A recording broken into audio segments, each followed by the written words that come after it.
Oh, dear. Yep, let's go. All right, we got the word. Hello and welcome to episode 46 of Oh Dear, presented by Bo's Bar and Stage, coming to you from the new Communal Creative Studios location at Parkland Audio in Gasoline Alley. This one is going to be a mega cool episode, which isn't saying a lot in comparison. Most of them are pretty bad, but very excited to not only partner with Legend Water moving forward, a company out of right here in Red Deer. They're also our episode 46 sponsor, and we managed to wrangle in a Hollywood actor for this one. A Canadian actor and Legend Water co-founder Aleks Paunovic was gracious enough to take some time, stop by for an interview here in studio while he was in town for the Alberta Food and Beverage Expo, and it was pretty incredible, so we can't wait to play that for you in just a little bit. And a special hello, as always, to our viewers on Rogers TV. The last episode was the first one with the new setup, more camera angles and whatnot. Sorry to use all the technical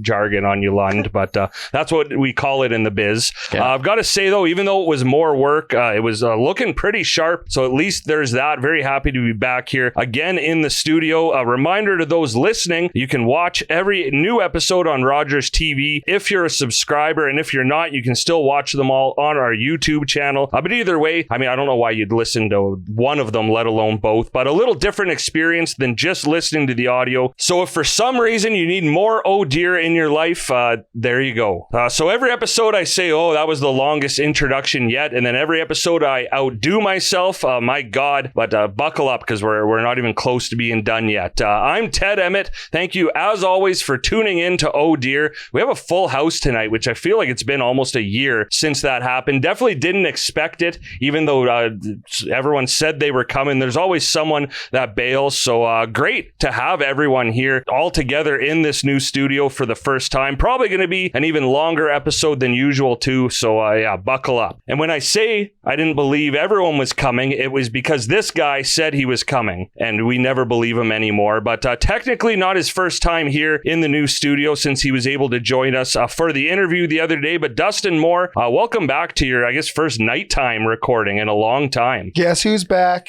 Back again. Once a year. Tell your friends. Who? Oh, you guys are all my friends. I'm just excited. Oh, man, you said guess who's back. Drinking some. Oh, I'm back, baby. Once a year. It's like March, isn't it? Yeah. He never left. Yeah. I've been watching you guys and ladies. You guys are kicking ass. I love it. Got a little FOMO. Sad I missed out on Food and Beverage Expo, but drinking some Red Hearts with you cool cats tonight makes me pretty happy. And also back with us this week. Oh, who is the other lady, by the way? Riley. Oh, he didn't deserve that. Anyways, moving on. We waited a whole year for that.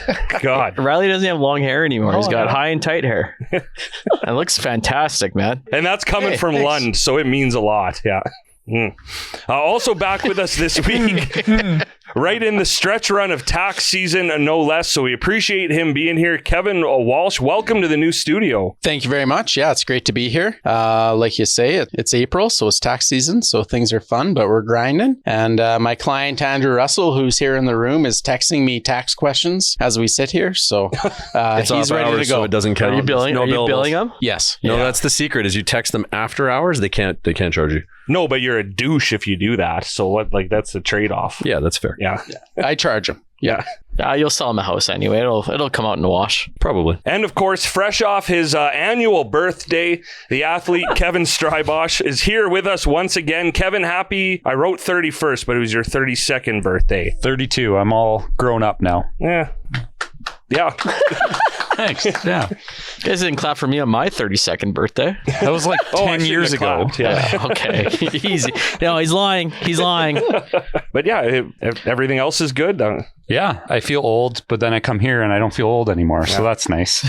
But then you stick me in between sick and gross over here and sexy Kev on this side. And what am I supposed to do? Yeah. Well, it didn't help that you wore glasses like a fucking nerd. We record so late at night. When you have contact lenses in for 12 hours straight, okay. I want to see you try that and not rub your eyes out. Are you sure you didn't turn 42? 6 a.m. to 10 or 11 p.m. That's why you're gross. Yeah, you've been sucking on that lozenge since 6 a.m. too. Oh boy, this is so great to have everyone here again. Love being together. Yeah. To my right is the reigning champion of last week's game, What the Flick, the first to sit in the winner's throne. Andrew Russell, not only do you get the inaugural honor of being on the throne, you also have to face the pressure of being on the main camera, so don't fuck it up. I mean, I'm sitting next to you, so it shouldn't be too bad. No, I would also, that reclines, by the way. Man, that's sick. Yeah, This is a good chair. Yeah. Okay, so you'll be back there for the rest of the night. But how does it feel to be the first in the throne? Oh, it feels pretty good, man. That's it looks pretty nice. My creative genius got me here, so You look a lot more comfortable than Aaron through like 90% of our episodes, all curled up on the couch. I'm just so little. I like to just sit curled up like a little cat. Yeah, and she's always so well lit too. You Yeah. can, like, Hey, so are you though? I just wanted you to know. yeah, I'm wearing some toner today, so You got some blush. that why you're fake? Got some blush on. yeah. Those stairs were tough on the way up, or what? Well, it just looks like that because all these bright lights in here. Our old studio, you can get away with it, but not in this place. Truly. Yeah. Well, there's a reason why Lundy's face is so red that we'll talk about a little later, and it's a good one. I think it's his shirt. Oh, it could be that too. No, this is a Fighting Salmon shirt. It's the same tone as your skin Oh, anyway, and your attitude. Yeah, I'll accept the second one. Yeah. Yeah, we'll find out what your jab looks like. Okay. Just a little bit, or we'll hear about it. No one is happier though than me about Andrew being next to me instead of on the couch, because I knew one way or another I was going to have to separate these two because they were just a complete distraction last episode. Him and coworker Aaron though, I know it was nice to be back on the couch. Now you're jammed on a couch with the Kevins, but either way, welcome back. Thank you. I am very sick today. So, And gross. truly. So, Dual threat. apologies to everyone in general. It's all right, Aaron. We still love you. Thank you. Yeah, from From here to afar. over You're still very well lit. That's all that matters. Lastly, with us, of course, a guy who's probably not the least bit disappointed that he's on a couch instead of a chair. Tonight, Ryan Lund. Just do your thing. I honestly thought you already introduced me, but There's a lot of that was all over the place. another Tuesday night, another podcast. Let's make it a good one. Andrew, no pressure, sitting in the big boy chair. Kevin's, one of you looks good. Aaron, nice to see you. Thank you. No, nothing for you two. Okay, you know what? That's fine. Sometimes no news is good news. Of course, a thank you as always to Riley from Communal Creative Studios for having us again. Every time we've come in too, he's added to the space. It's really fun to see it come alive pretty much every time as they continue to work away at it. And another big thank you to Riley because he couldn't be here for the interview on Friday, set up everything ahead of time, made it so that we could still make it happen. And that's why he's the best. And you should always call Communal Creative Studios for any of your creative and or studio needs Or communal needs. Oh, that's why you're here to pick up the pieces. Does that mean like bathroom? What? Communal. Like, there is communal bathrooms in like dorms, but It's a pretty broad term. Yeah, It's pretty broad. it could be part of a bathroom. seems like an adjective. yeah, Riley, the king of shitters. That one might not stick, but Oh, Riley sticks. all right. Well, I think on that joyous note, let's head into the Glad game. Oh, shit. Smelly cat, smelly cat. What are they feeding you? Smelly, smelly, smelly, smelly, smelly, smelly cat. It's not your fault. I think I'm going to start going on the poll. Okay, where can only 4 people show up? And that's the night we're going to pick to record. Truly. Smart. The Glad Game is brought to you by Recovery Lab, home of Central Alberta's only cryo spa. Recovery Lab is dedicated to your health, wellness, and recovery, offering a wide variety of services, including physiotherapy and fascial stretch therapy. Head to myrecoverylab.ca to book your appointment today. I think you need to get in the sauna at Recovery Lab and sweat out that plague. Truly. I mean, we found out last episode you sweat now. Andrew found out the hard way. Yes. So, yeah, you can go and sweat it out in the sauna. Yeah, that's a fun postpartum discovery. You didn't sweat Sweating? before you had a baby? I'm not a big sweater, but my sweat also didn't smell. Oh. Like I didn't really have to worry if I put on deodorant or Must not. be nice. Yeah. Now it's very important. My body chemistry has changed since having a baby. And when Andrew and I shared the couch, I fucked fucking stunk. Why do you think he tried so hard to win that game? Truly, I do not blame him. What do you think I was talking about with her the whole episode? Yeah. I was like, Aaron, move over. Arms down, arms down. Okay, moving into the Glad game. I wore deodorant tonight, Yeah. Kevin. And that's what the Glad game is about, that you wore deodorant. Yeah. No, You're welcome. Yeah. It's always nice to celebrate one of our own. This happened a little while ago now, but the athlete Kevin Strybosch is also, maybe we got to start calling him the leader Kevin Strybosch, because most of us were lucky enough to be there when he received the Blackfalds Bulldogs was Cody Willick Leadership Award for all the work he's done with the Bulldogs Training Center. And I have to say, Kevin, I've never seen anyone so mad when they showed up to a hockey game and like 20 of their friends were there. I was like angry surprised. That's how I would describe it. So I like come into the arena. Alex is still either on crutches or in her boot, like she's not walking very well. And so we had to take the elevator. So we took the elevator up, and as soon as we hop out of the elevator, I see Lund. I was like, the hell's Lund doing here? Yeah, just a fan. And why didn't he tell me he was coming? And then we like get our tickets scanned. The next person I see is Erin and her baby and her husband. And I'm like, this is weird. Something's happening. And then everyone files up into the same spot where we were going to go sit. And I was like, okay, something's about to go down here. So I get up there and there's just like, about 20 people there. I did keep wishing you happy birthday, and you were so mad about it. Yeah. Well, because at that point, my birthday was a month away. So I was like, it's not my birthday. Something else is about to happen. And so I looked at Alex and I was like, what's going on here? And I maybe took it a little wrong. But yeah. I don't think I've ever been surprised like that before. But now she knows never to throw me a surprise party. Truly. Yeah. What did you think was going to happen? You're going to get tarred and feathered on the ice in front of everyone? Or? Honestly, I think that was the part that scared me. Is I had no idea what was going to happen. But I obviously realized it was probably something good. I said this to Alex after the fact. I like attention, but I like it on my own terms, if that makes sense. Yeah. I'll go up to the front of the dance floor and you will. And twerk and dance very provocatively because it's what I want to do. You know? I feel the same way about birthdays. Exactly. Like, I was born just like everyone else. You don't have to make a whole day about. But happy birthday, Thank by you. the way. Anyways, so then I think I was just caught off guard because I was just expecting to go watch a hockey game, and then all of a sudden I'm on the Jumbotron getting an award, and it was all very like overwhelming is probably a bad word, but like that's kind of how I felt in the moment. And obviously like it was a great honor, and I was very like proud of that moment and proud of the work that I put in to receive that award. But I maybe came across like that was not a great version of me that showed up that night. I thought you were pretty cool, man. I thought you could do whatever you want. It was your night. Kudos to you. You deserve it. And hope you win it next year. The guy's on one hell of a stretch here. Like, wins the award, flies down to Palm Springs, gets a fucking hole in one, which I don't know how many people have the goal of a hole in one in their life, but that's on my bucket list, my top 5 bucket list. And it's your birthday this week, so I maybe should hang around you until maybe next week, see what we can come up with. One hell of a stretch, buddy. And Congrats. it's all downhill after this. Well, yeah, because he's getting married. The next big thing is marriage. Oh, yeah. Sorry about that.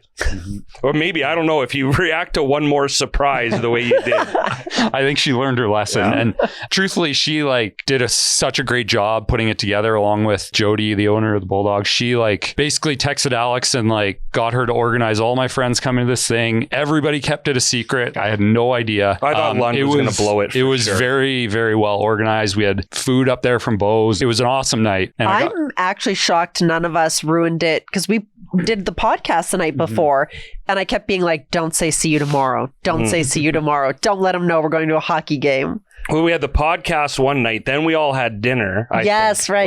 Or I don't know. Whatever. I don't know but what it was the a lot of timing was, together time that we didn't ruin the surprise. We had figured you'd piece something together by that. I mean, hopefully, otherwise you're an absolute idiot. but I'm glad you had a good night. That was a fun night for I think everyone that was there to see you win the award. Yeah. Bulldogs won that game too, and we got to take home a bag of chicken wings. So it was a win-win-win. Yeah. That mini sticks little rink at the Bulldogs is vicious. Those kids need to be supervised by their parents better. No. Holy cow. There's a security guard there, isn't there? Wait, you're going to say everything twice. That's very annoying. There's a security guard there, isn't there? Oh, good point.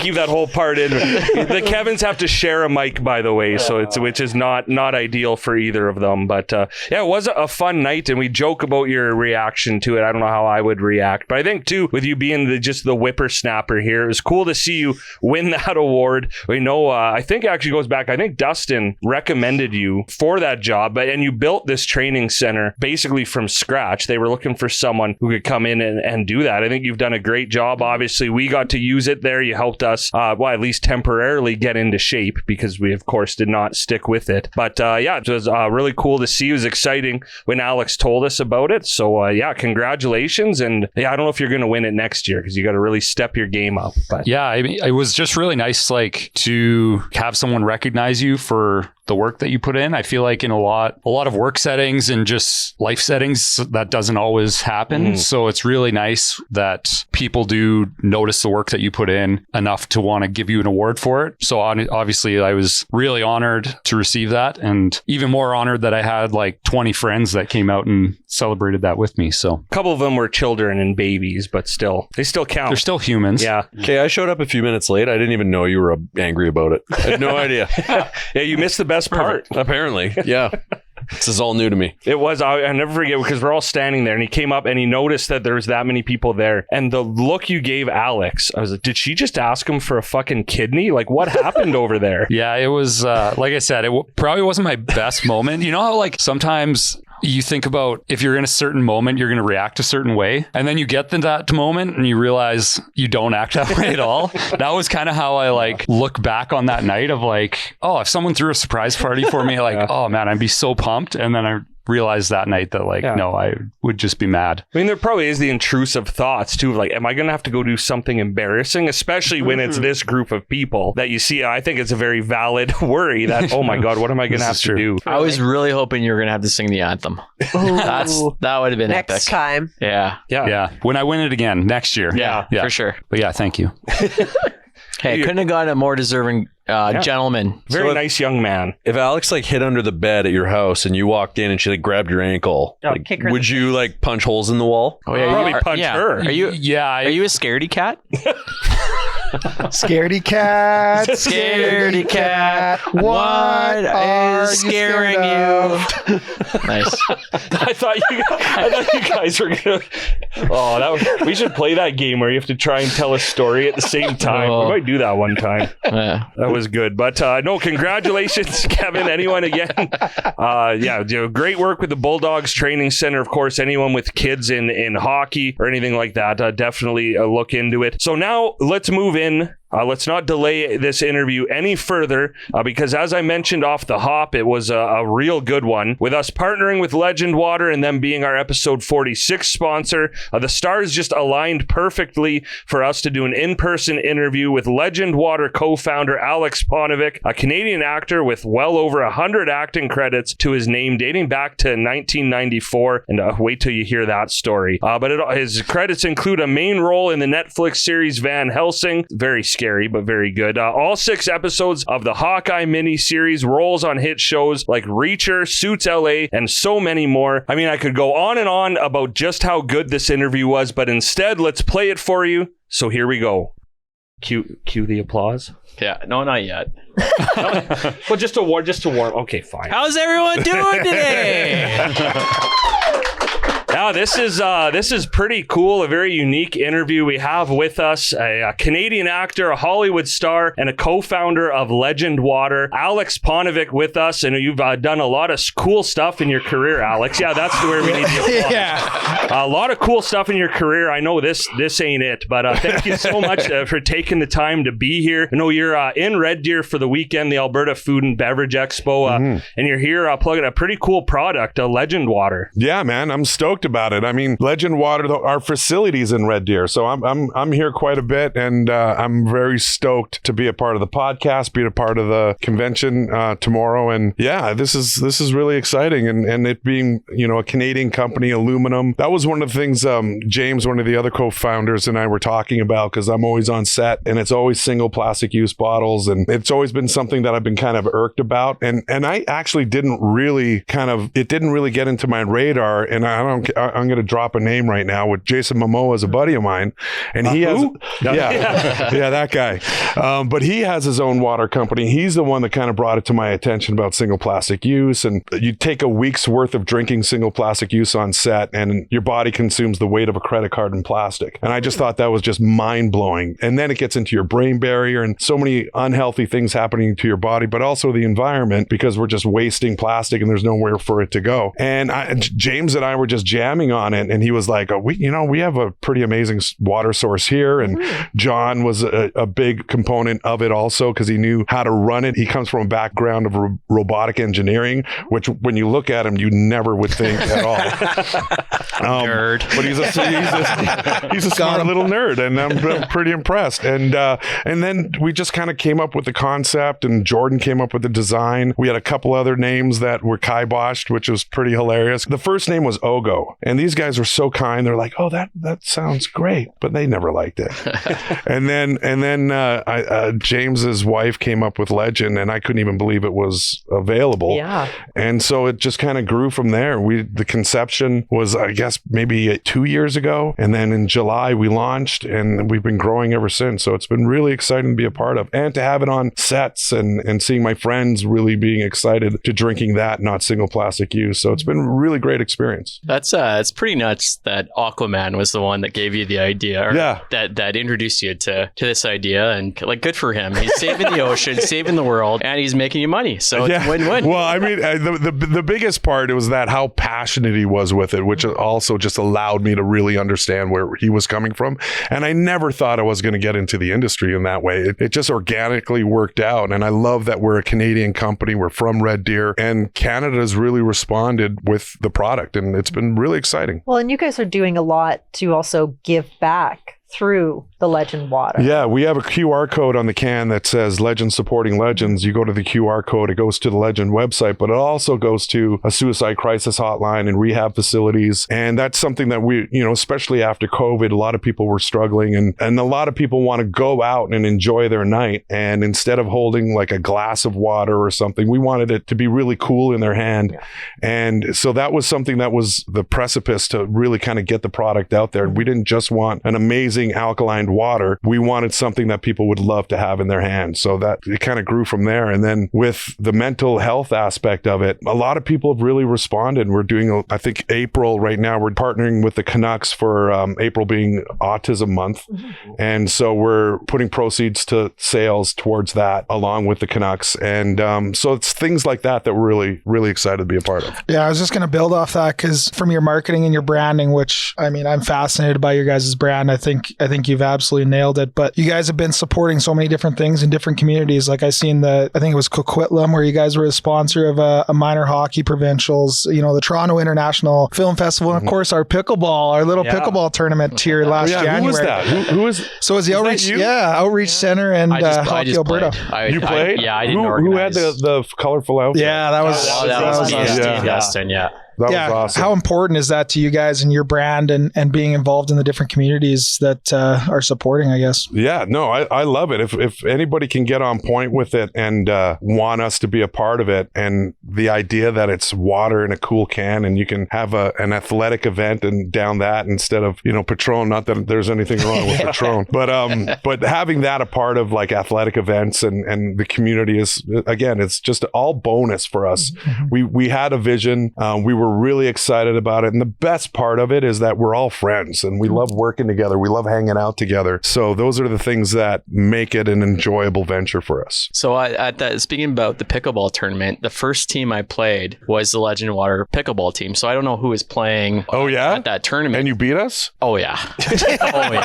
Big time. Fuck. But before we so that was my introduction to Legend Water, because they're like, we own or we're part owners, or I can't remember if they were working there or part owners. They're like, go grab a Legend Water. I'm like, what's that? What is that? And then I realized that you guys had a booth set up there. I'm right. Like, yeah, you guys were giving it away for free. Yeah. And they were at the entrance. How did you not realize it was there? You were really zoned in. It was pretty early in the morning, man. I was focused on winning. But it was my first of many Legend Waters over the last couple of months. So basically, I just want to rub it in that we beat the Legend Water team. I felt like that was coming, but there's still next year. Yeah. That was cool, because that was a lot of people in Red Deer their introduction to Legend Water, and people don't know that it's Red Deer based, the production facilities here in Red Deer, and it's so cool that you have this connection to it too, and now the Hollywood connection. Like you said, you've been friends with James for such a long time. But Dustin, I want to ask, how many of those did you drink that day? Because I know you didn't expect to play. I feel like you had about 10. Yeah, maybe more. Actually, the ladies who were working the booth were so kind. I think they were probably like, it's like the Costco samples when you keep going over it. I should add a new disguise every time I went over. But I think you nailed it on the head when you said earlier about the mental health side and at the bars being able to hold a cool can. I looked down about 100 times that day to see what I was holding, because it truly did feel like I was just having a beer with my friends, but I was crushing this great water in this can. So I mean, it's one of the coolest parts that I think, especially with the design and the can that we went with, is literally we wanted people to feel like they were still part of the party. And I think we accomplished that. Yeah, that day, like I didn't drink that day because I was emceeing, and you get drunk people going, oh, how come you're not drinking or whatever. Instead, everyone's like, oh, what kind of beer is that? I was like, oh, yeah, go get one. Yeah, exactly. Yeah. But Alex, too, so maybe go back a bit of your background. Like I said, you're a Canadian actor. You're from Winnipeg, so it's always cool. Well, it's cool for us to have a Hollywood actor here, but any Canadian representation in Hollywood. Maybe tell us a bit about your background, because I did read Wikipedia, which is mega reliable. But I saw it was kind of cool. Like you came from a boxing family, of a boxing background, and a musician before you got into acting. And then your first role was what, like 93, 94, something like that? I was playing with my band in a bar, and a casting director came over, and she was lit, but she came over and was like, I really want you to audition for this movie that's shooting in Winnipeg. And I didn't even know movies were shooting in Winnipeg because I wasn't even in the ballpark with it. I love saying yes to stuff. Like, to me, yes is such a powerful word, because I want to be able to experience, like, if I'm freaked out about it or scared about something and I say no to that, then I'm missing out on an experience. I would rather find out if I enjoyed it or not. And then even if I didn't enjoy it, I'll find something in that I would learn from. And most of my opportunities and amazing experiences have come from just saying yes. And that was one of the moments. And I just thought, I'll give it a shot. But it was really interesting because I've never been a part of that kind of process. So I went to the audition, and the key line was built for comfort. Okay, that was the key line. And that's all I had to say in it. I'm mostly a silent kind of butler guy for Roddy McDowall, who was in the original Planet of the Apes. And fast forward, I ended up being in War for the Planet of the Apes. So it was a cool circle for me. And John Cryer and Jennifer Tilly were in it. And so I went to the audition, and there was like 5 big guys that were like pacing and sweating and saying this one line in different variations, built for comfort, built for comfort. and I'm literally sitting there going, what are these freaks doing right now? This is so weird. And then they would go to the inside in the audition, and Mr. Shapiro, see you now. Hello, like everyone was treating the director like this king. But again, I don't come from that world. So the guy came, and then they asked me to come in, and I opened the door, and the director goes, watch your head on the door frame there, huh? And he gives it a laugh, and I was like, well, I was more concerned about the doorknob hitting you on the head. and the casting director immediately just kind of beelined to me. He's like, ooh, don't say that. And he laughed, so we had a good time. And then there's a thing called the slate where you give your name and your height and where you're from. And I didn't know what that was. And so he was like, do you want to slate? Just slate for the camera. I was like, no idea what that is. So he tells me, says, now say the line. So I say it, and he goes, now try it like this. I try it like that. And we're just kind of taking the piss out of each other. And that was it. I walked out, ended up getting the role. Now I come from playing in a band where we would tour, and 7 guys in a van, and the only meals are like those little Oriental noodles from 7-Eleven because we had no money. So I get to set, and the AD goes, okay, so Alex, just go for breakfast, and your trailer's over here. And I'm like looking at this massive table of food. I'm like, so I can eat that? Like, that's something I can eat? Yeah, just grab whatever you want. I had my backpack. I'm throwing shit all in there. And then we get to, I get in the makeup trailer, and they're putting these 3 scars on my face. And I'm like, oh, what is this all about? Oh yeah, these are the scars. Because when you say built for comfort, it's from the Greyhound dog that scratches you. And I'm like, why would the Greyhound dog scratch me? So the line is, I'm in there. John Cryer comes in. Now, this is my first gig. John Cryer comes in, and Roddy McDowall says, this is Roderick. That was my name. And he tells John Cryer, he says to John Cryer as he's petting the Greyhound, these dogs are built for speed. They're built for comfort. And then he looks at me and goes, isn't that right, Roderick? And I'm supposed to touch my face built for comfort. I'm like, why? He goes, well, it's insinuated you fuck these greyhound dogs. And I'm like, Okay, what type of movie was this? yeah, it was a black comedy, but I'm literally sitting there going, no one told me this. I'm a fucking rock star. I can't have people watch this because everyone will be like saying shit to me on stage. So I end up doing the thing, not as convincing as they would have liked because I just wasn't a part of this wanting to fuck greyhound dogs. But that's how my career grew, because I was like, as if this is going to be my only acting gig, known as the guy that fucks greyhound dogs. So I'm going to keep on trying to do this so people forget that. So that's how me being fed and not being a dog fucker is why I kept on wanting to act. That's exactly where I saw that story go. Right? Yeah. As soon as you started, I'm like, this is going to be this guy's a dog fucker. Yeah, but my mom still like bugs me about it. My mom still busts my balls I'm out. in a movie. Oh yeah, what do you do? What role are you? But the funniest thing is I got my mom and my dad in as extras at a funeral scene, and I go, Mom, do you want to come in and do this? She goes, yeah, I'll go. And it was raining, and James knows my mom really well, and she was like, oh, that'll be exciting. And it takes like 3 hours to shoot one specific scene, and so they were in the rain having to look sad at this funeral thing, and I'm watching my mom, and she is miserable being rained on, which was perfect for the scene. Yeah. And then I find my way over to her, and I go, Mom, are you having a good time? She goes, this is fucking terrible. And then I go, well, it's just a few more hours. She goes, I'm leaving. I'm done. You can't leave. It's continuity. You can't leave. She goes, okay. Like 50 minutes later, she's gone. And so somebody's going, where was the woman? Where was the woman in the corner? And I'm like, quiet. I'm not saying anything. And my dad ended up staying because he liked the whole atmosphere, but my mom was in the car just waiting. I love it. And so she still busts my balls about it. So when you went for your second gig and had to pull out your resume as Roderick the dog fucker. Well, it's not like that was on my resume, dude. It was just my name. It didn't talk about what I did. Roderick the butler. It was a butler. I worked with John Cryer. Yeah, exactly. Yes, Exactly. And nowhere near greyhounds. Right. But it took me, I don't know, like I think probably 2 years or more than that before I actually took it seriously. Because then I became friends with the stunt coordinator, and then they had it's a very because it was in Winnipeg, so not a lot of people in the stunt community there. So they never had a big guy that was a fighter. So do you want to be a part of the stunt community? So it was really interesting for me, the dichotomy that I had, because I would play in my band till like 2 a.m, where, everyone's partying, having a blast. I'm playing music. They're loving it. Very godlike atmosphere because you're on the stage. And then I would leave that to go to set at like 3 o'clock in the morning because it was a night shoot. But then it switched because I was just a gopher because I was learning. So I would be, the stunt coordinator would say, okay, grab some more mats, bring those mats over here. Oh, and you got to get these guys coffee. And I got to get them coffee. Yeah, you're the new guy. All right, I'm getting coffee. And, when actors come by, don't start a conversation with them. It's just do your job and just keep on going.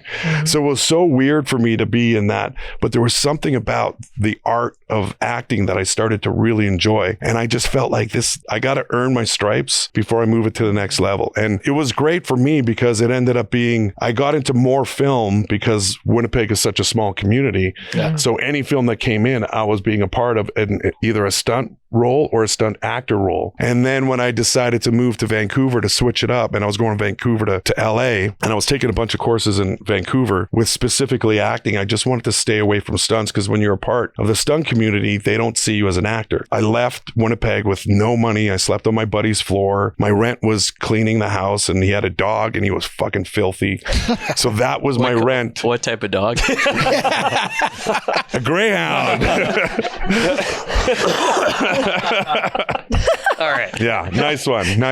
And so that's what I kind of did, and just kind of building my resume in Vancouver. And as I was about to go LA, 9/11 happened. So I didn't end up going to Los Angeles, stayed in Vancouver and just developed my career from there. That's basically how it kind of rolled. Oh, and so what was the role for you that really, like, I guess made you take that leap? Because now you've been in so many things. I know recently you've seen the buzz on social media because you're on the last couple episodes of Reacher. Yeah. And now you're on the Oh Dear podcast. Yeah. Like, shit, your career's on fire. Strength Yeah. to strength. But Yeah. what was that one role that was really made the jump for you? Okay, so there was a movie called Personal Effects, and like and when you're first starting out, I'm a big dude, so I was getting like thug number 1 and bouncer number 2 type thing, and I was taking some pretty extensive acting classes. One acting coach, Larry Moss out of Los Angeles, coached DiCaprio and Hilary Swank, and it was just so wonderful to be in his class and really get to see all these amazing actors. But I was still going out for these type of roles. That's the only thing they saw me as.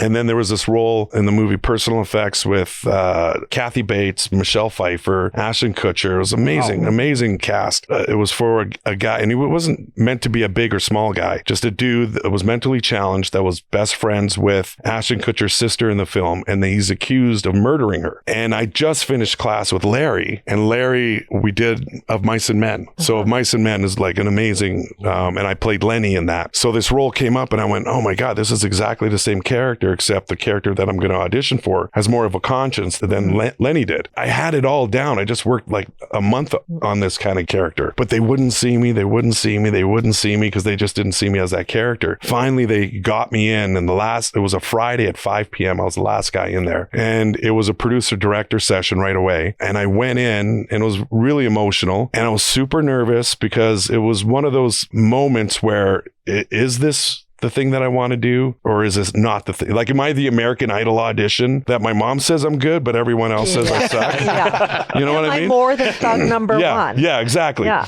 And it was a super emotional role. And I went in and I did the first take. And there's also that fear of going halfway through the scene. And it happens halfway through the audition. They go, oh, great. Thanks for coming in. And you put all this work in it and you're like, oh, fuck. But I did the whole audition, and the director got up. He was like, okay, this is great. Let's do it again. Let's try this. And when that started happening for me in the room, there was this little emotional switch that went off. It was like, okay, you see me. You see that I can do this. And you know when you have those happy cries? Like, those happy cries are the best. I only know the sad one. Right. Okay. I feel like he does too. Yeah. All right. I feel like that was uncalled for. Yeah. Where's the and so I got emotional within the scene and doing the happy cry, but they didn't know it was a happy cry. Right. So I just stayed in character and just did it again and had this emotional beat, but knowing that how joyful I was that I get to work on this audition. And then I ended up booking it. And that to me was the switch. That where I got to play a character and not just this thug. And then I did my first play called Danny in the Deep Blue Sea, which is a 2-hander by Shanley. And it's like 90 minutes, like a lot of emotion to it, violence and rage and kindness. Just a wonderful, wonderful character that I should not have been doing for my first play. But we ended up doing it, and I ended up getting nominated for it, and we extended our run. But doing that play, knowing that I had to stay in character for a 90 minute, as opposed to, on film where you're only doing it for a few minutes and then you're doing the take again, that took the ceiling away for me. Because every time I went into an audition, I would think I did the best shit that I just did in that room. But why didn't I get the role? And I realized that I had a ceiling. I had to break through that ceiling, knowing that it's just sky above and there is no ceiling when you challenge yourself to a totally different environment. And that to me gave me the confidence to go into any room and not be nervous and just give them the gift. Like, I was just talking to a young actress yesterday that you don't want to go into the audition looking for the job, because the people on the other side of the table can smell that. You want to go in the audition going, I'm giving you the gift of what I think this role is. If you accept it or not, that's up to you. But there's nothing more joyful than giving someone a gift and leaving that there and leaving the room. That to me changed everything. It took the pressure off. So that's how it kind of worked for me. Yeah. See, Lund, use that the next Lund employed when you're looking for a job. I don't know if you know this, Alex, but Lund is also an actor. He has his own YouTube show, 6 episodes, and one of them has over 200 views. Oh, yeah. He's doing pretty well. And still no job. Yeah. Nice work. So you and me are pretty much the same. Again, I understood a lot of what you were saying. The exact same body types, everything. Yeah. Maybe you could maybe be a stunt man too. Yeah. Yeah. Well, I don't know. I don't know. All right. Well, I don't think we're going to work on any future projects together. Yeah. I do have a question for you though. A serious one? Well, no, probably not. All right. Well, let's roll with that. So what size are your shoes? Yeah. 15. Yeah. So are you That's what I thought. Just leave it at that. Yeah, now? that's it. Yeah, that's it. You want my room key to the hotel now? Well, Yeah, we'll see how tomorrow goes. Got it. Yeah. Got it. So like right now, like are there specific types of roles that you're looking for? Obviously, with your background and your size, you're probably playing a lot of action movies. Yeah. But like, is there a preference? Do you want to get into more drama? Do you like the action, or do you like comedy? Like, is there something that you're focused on now? Well, the bottom line is when a good project comes along and it pays, then I'll do the stuff, because everyone's got a hit. So Tom Cruise can't be an intimidating bouncer. Right. You know what I mean? So I know what my hit is, and I know I play a lot of physical roles and big guy roles. And so obviously I want to be a part of that because I know that I can excel in it. And then you get the gems where it's not just that. Yeah. So to me, it's one of those things where, again, I love saying yes, but I won't take every gig that comes my way.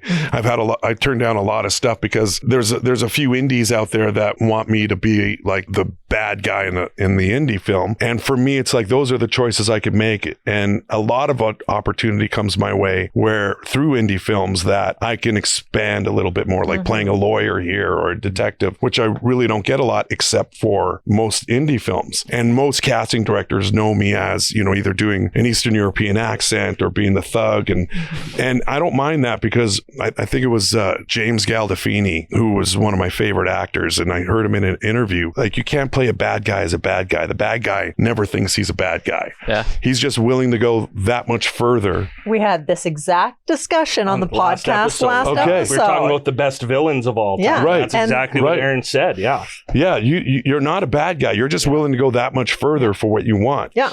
And you have the conviction that you are correct in whatever it is you're doing. Absolutely. Yeah. And you would hope that the audience, you want to get to the point where you hope the audience goes, no matter how bad the dude is and what the things he's doing in the movie is, that, I could see myself doing that too. Because you have to show some humanity in there. There's got to come from a place that it's not just I'm angry. Yeah. It's got to come from a place of hurt or a place of revenge, but a place that's emotionally attached to the person. When the viewer is watching the actor going, I relate to it, that's the gold. Yeah. That's the gold. So you're on point. Hey, good job, Aaron. Yeah. Yeah. We're never going to hear the end of that. But so on that note too, Alex, your role in Van Helsing, the TV show, which I just started. I can't watch it at night. It's too scary. It's really cute. cool because I know adorable. You start off basically, I don't want to give too much spoiler, but you kind of play both of those roles, right? Yeah. Which I think is pretty cool. And that show is a really cool take on Van, because I'm watching it thinking like Hugh Jackman and Kate Beckinsale, like a fun fantasy, and right off the bat, I'm like, oh man, like this is dark and different. Yeah. But it's cool. It's a really cool take on And that, I would say that was one of my favorite characters. I lived with that character for 5 years.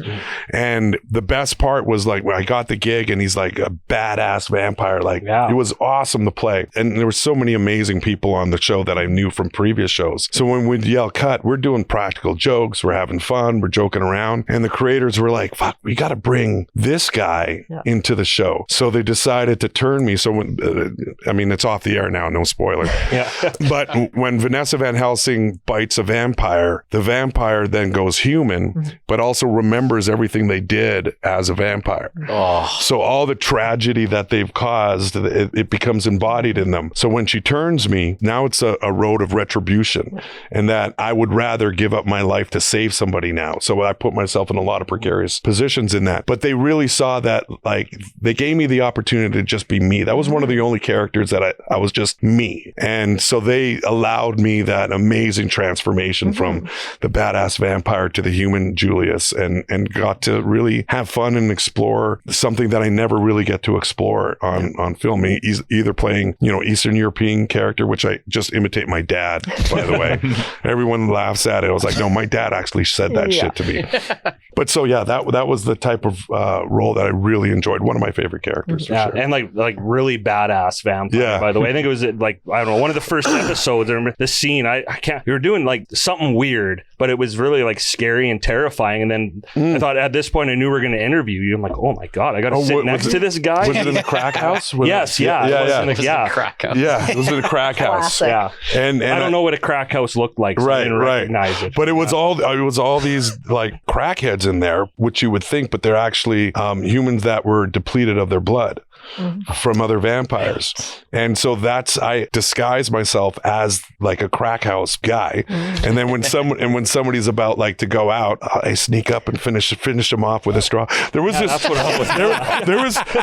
one. So one of the, but on that note, one of the producers go, okay, so we got this great scene for you. So you're sitting in your lair in a massive throne, and we've got a stunt guy that not a midget, but a really small guy. And so we're going to drape him across your lap. So he's literally draped across my lap, and he's got all these little red marks all over him. And then I'm supposed to grab and stick a straw into him and just sip him. Okay, Sip him like a jukebox. Please tell me it was a crazy straw too, with all those swirls. Yeah. That would have been awesome.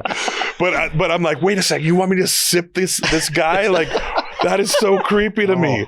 And sure enough, man. And then I had a little vampire dog, this other little stunt guy. It wasn't a dog. It was just it was a dude that had these teeth in. I'm like, I get my own little dog vampire.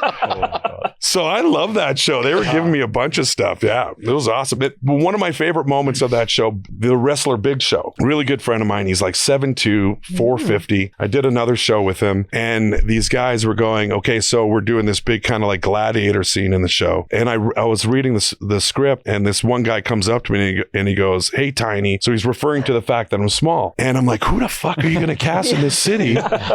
He goes, I don't know. We got to figure something out. And I was like, I'm going to call Big Show to see if he would come in and do it. And I love this story because it worked out so great. So the producers were going, there's no way we can pay him his rate. Like we just can't. I go, let me see if he's interested. I called him. He goes, yes, I'll do it. He just said yes right away. And it was peculiar the way he said yes so quickly. So I went back to them. I go, he said yes. And they were like, I'm scared to offer him what we have because it's horribly insulting. And I go back to Big Show. I go, man, they said they could probably buy you a latte type of paycheck. And he goes, yes, I'll do it. Wow. So I go back to them. I was like, he said he's going to just send the offer and he'll do it. So sure enough, stoked. He flies into a hotel in Vancouver, the Sutton. We meet. I go, dude, why did you take this so quickly? He goes, I've been in contract with Netflix to do my own show called The Big Show Show. And they kept on like offering it, but then pulling it because he had no real experience, even though he is a fucking great actor. Yeah. But they're like, I don't know if we can on his back do a whole show. Can he do it? He said he was just tired of the whole negotiation. I just want to get on camera and just act. Like, I don't want to think about that. I went, awesome. So we end up doing the scene. The whole cast and crew love him. And then we finish the show and we go to his trailer, which is hilarious because he gets into his trailer and everything just goes. And so we go into his trailer, have a drink, like for his final episode, and we're talking, and he looks at his phone, and he just kind of checks out his phone, throws the phone, walks out, and I see him walking out. I'm like, Show, where are you going? And he's just walking away. Show, what happened? And he goes, they just gave me my show. Wow. Oh, And it happened like at the perfect time. We just finished it. We celebrated. And then like 4 months later, I'm in LA in the studio audience watching him shoot this thing. Yeah. And it was so funny because a studio audience taping goes about 5 hours because they keep on going back and forth. And he would look up every once in a while. And I'm like, yeah, it's fucking great. You're doing great. And then all of a sudden, so it's like a living room and kitchen setup. Like it's all set in the house. Mm-hmm. And I'm watching it and I'm super excited. I'm watching a bunch. And all of a sudden, Lenny Kravitz walks past the kitchen, past the couch and walks right up to Big Show. And I'm like, the fuck is Lenny Kravitz doing here? Again, Big Show looks up. I went, what the fuck is he doing here? And he goes, come on down. I was like, oh shit. Oh, okay. So I go down. Those guys are best friends and went to FAP camp together. Oh, think about it. Like that's a sitcom in itself. Yeah.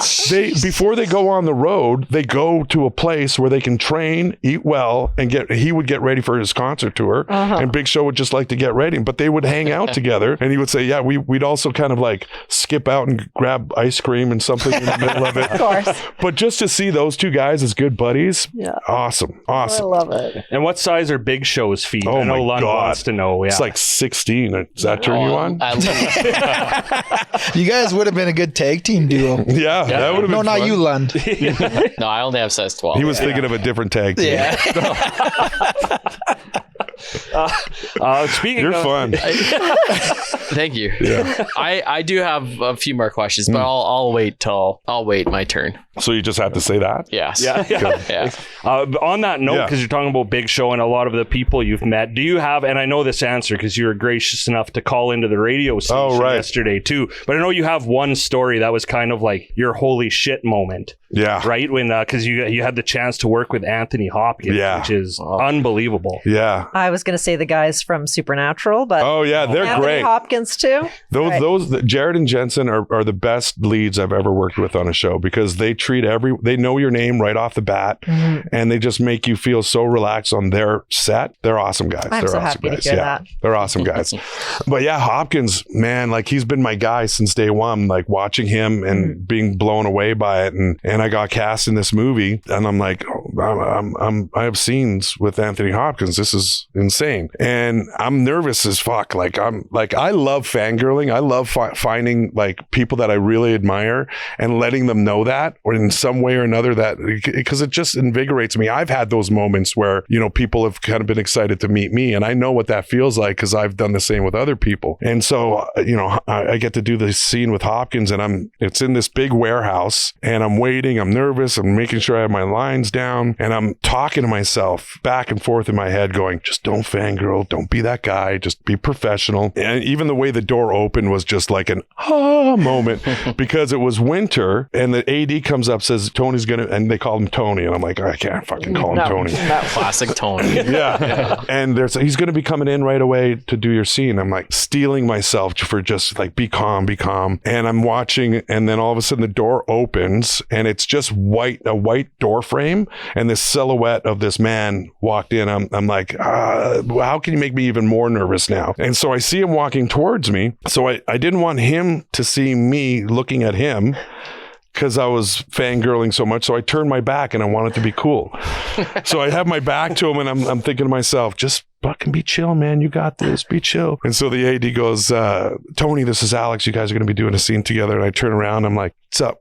And I turn back, and I'm like, no, sorry. I'm just really excited to meet you. And I just wanted to playing it cool, the whole thing. And he was super gracious with it. And then as we're walking, he just kind of said, you're a big guy. What kind of sports do you play? Now we're sitting down in our cast chairs. I go, I used to box for a while. He goes, I used to box. And now we're getting into this crazy conversation where he was testing me on my knowledge of like 1930s boxers. And I was nailing it because I know all that. I'm nailing it. And so we're talking about old school, like Henry Armstrong. We're talking about all these guys, and all like the ADs and the director are all around us in like a semicircle, like wanting to go, we have to shoot this scene. And I'm thinking to myself, don't fuck this up. Like this is I'm having this amazing moment. And then finally we end up going to set, and now I feel so comfortable. Like, and I think it was really him going, I'm gonna ease this kid down.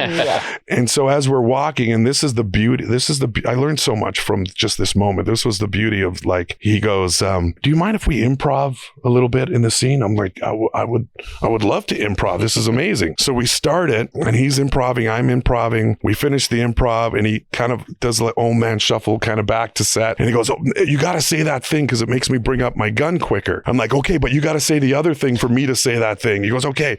So now we're just, it's like I'm in acting class. No. It was with one of the greatest of all time. So we end up doing this scene, which was mostly improv, and it made the scene better, especially with us kind of jamming on it. The director loved it. And then we're finished, and he goes, Alex, here's my phone. Put your name and number in my phone. And so I'm grabbing his phone going, I can't fucking believe he's crying. Yeah. Crying while you do it. And I go, even if you never use it, I don't care. So I give him the phone back. I get home that night, and hey, Alex, it's Tony. Wonderful working with you. Can't wait to see you tomorrow. And I'm in my hotel room, like another happy just cry. Happy cry. Happy cry. Yeah, man. That's and that was like such an amazing moment. Then the next day, I feel like we're in a moment. I did this, and this is where I really learned. He goes, I go, what is it that you do that's different from everyone else? Like, is there a way you learn lines? Is there a way you memorize? How do you do character? And this was my gesture. And he kind of leaned in, he touched my knee, he goes, Aleks, you'll never get there. And then it was sad tears. Yeah, and then it switched to sad tears. And I was like, what the fuck was that? That was But you're not that guy, pal. Yeah, you're not that guy. You're not that guy. I was just pandering you.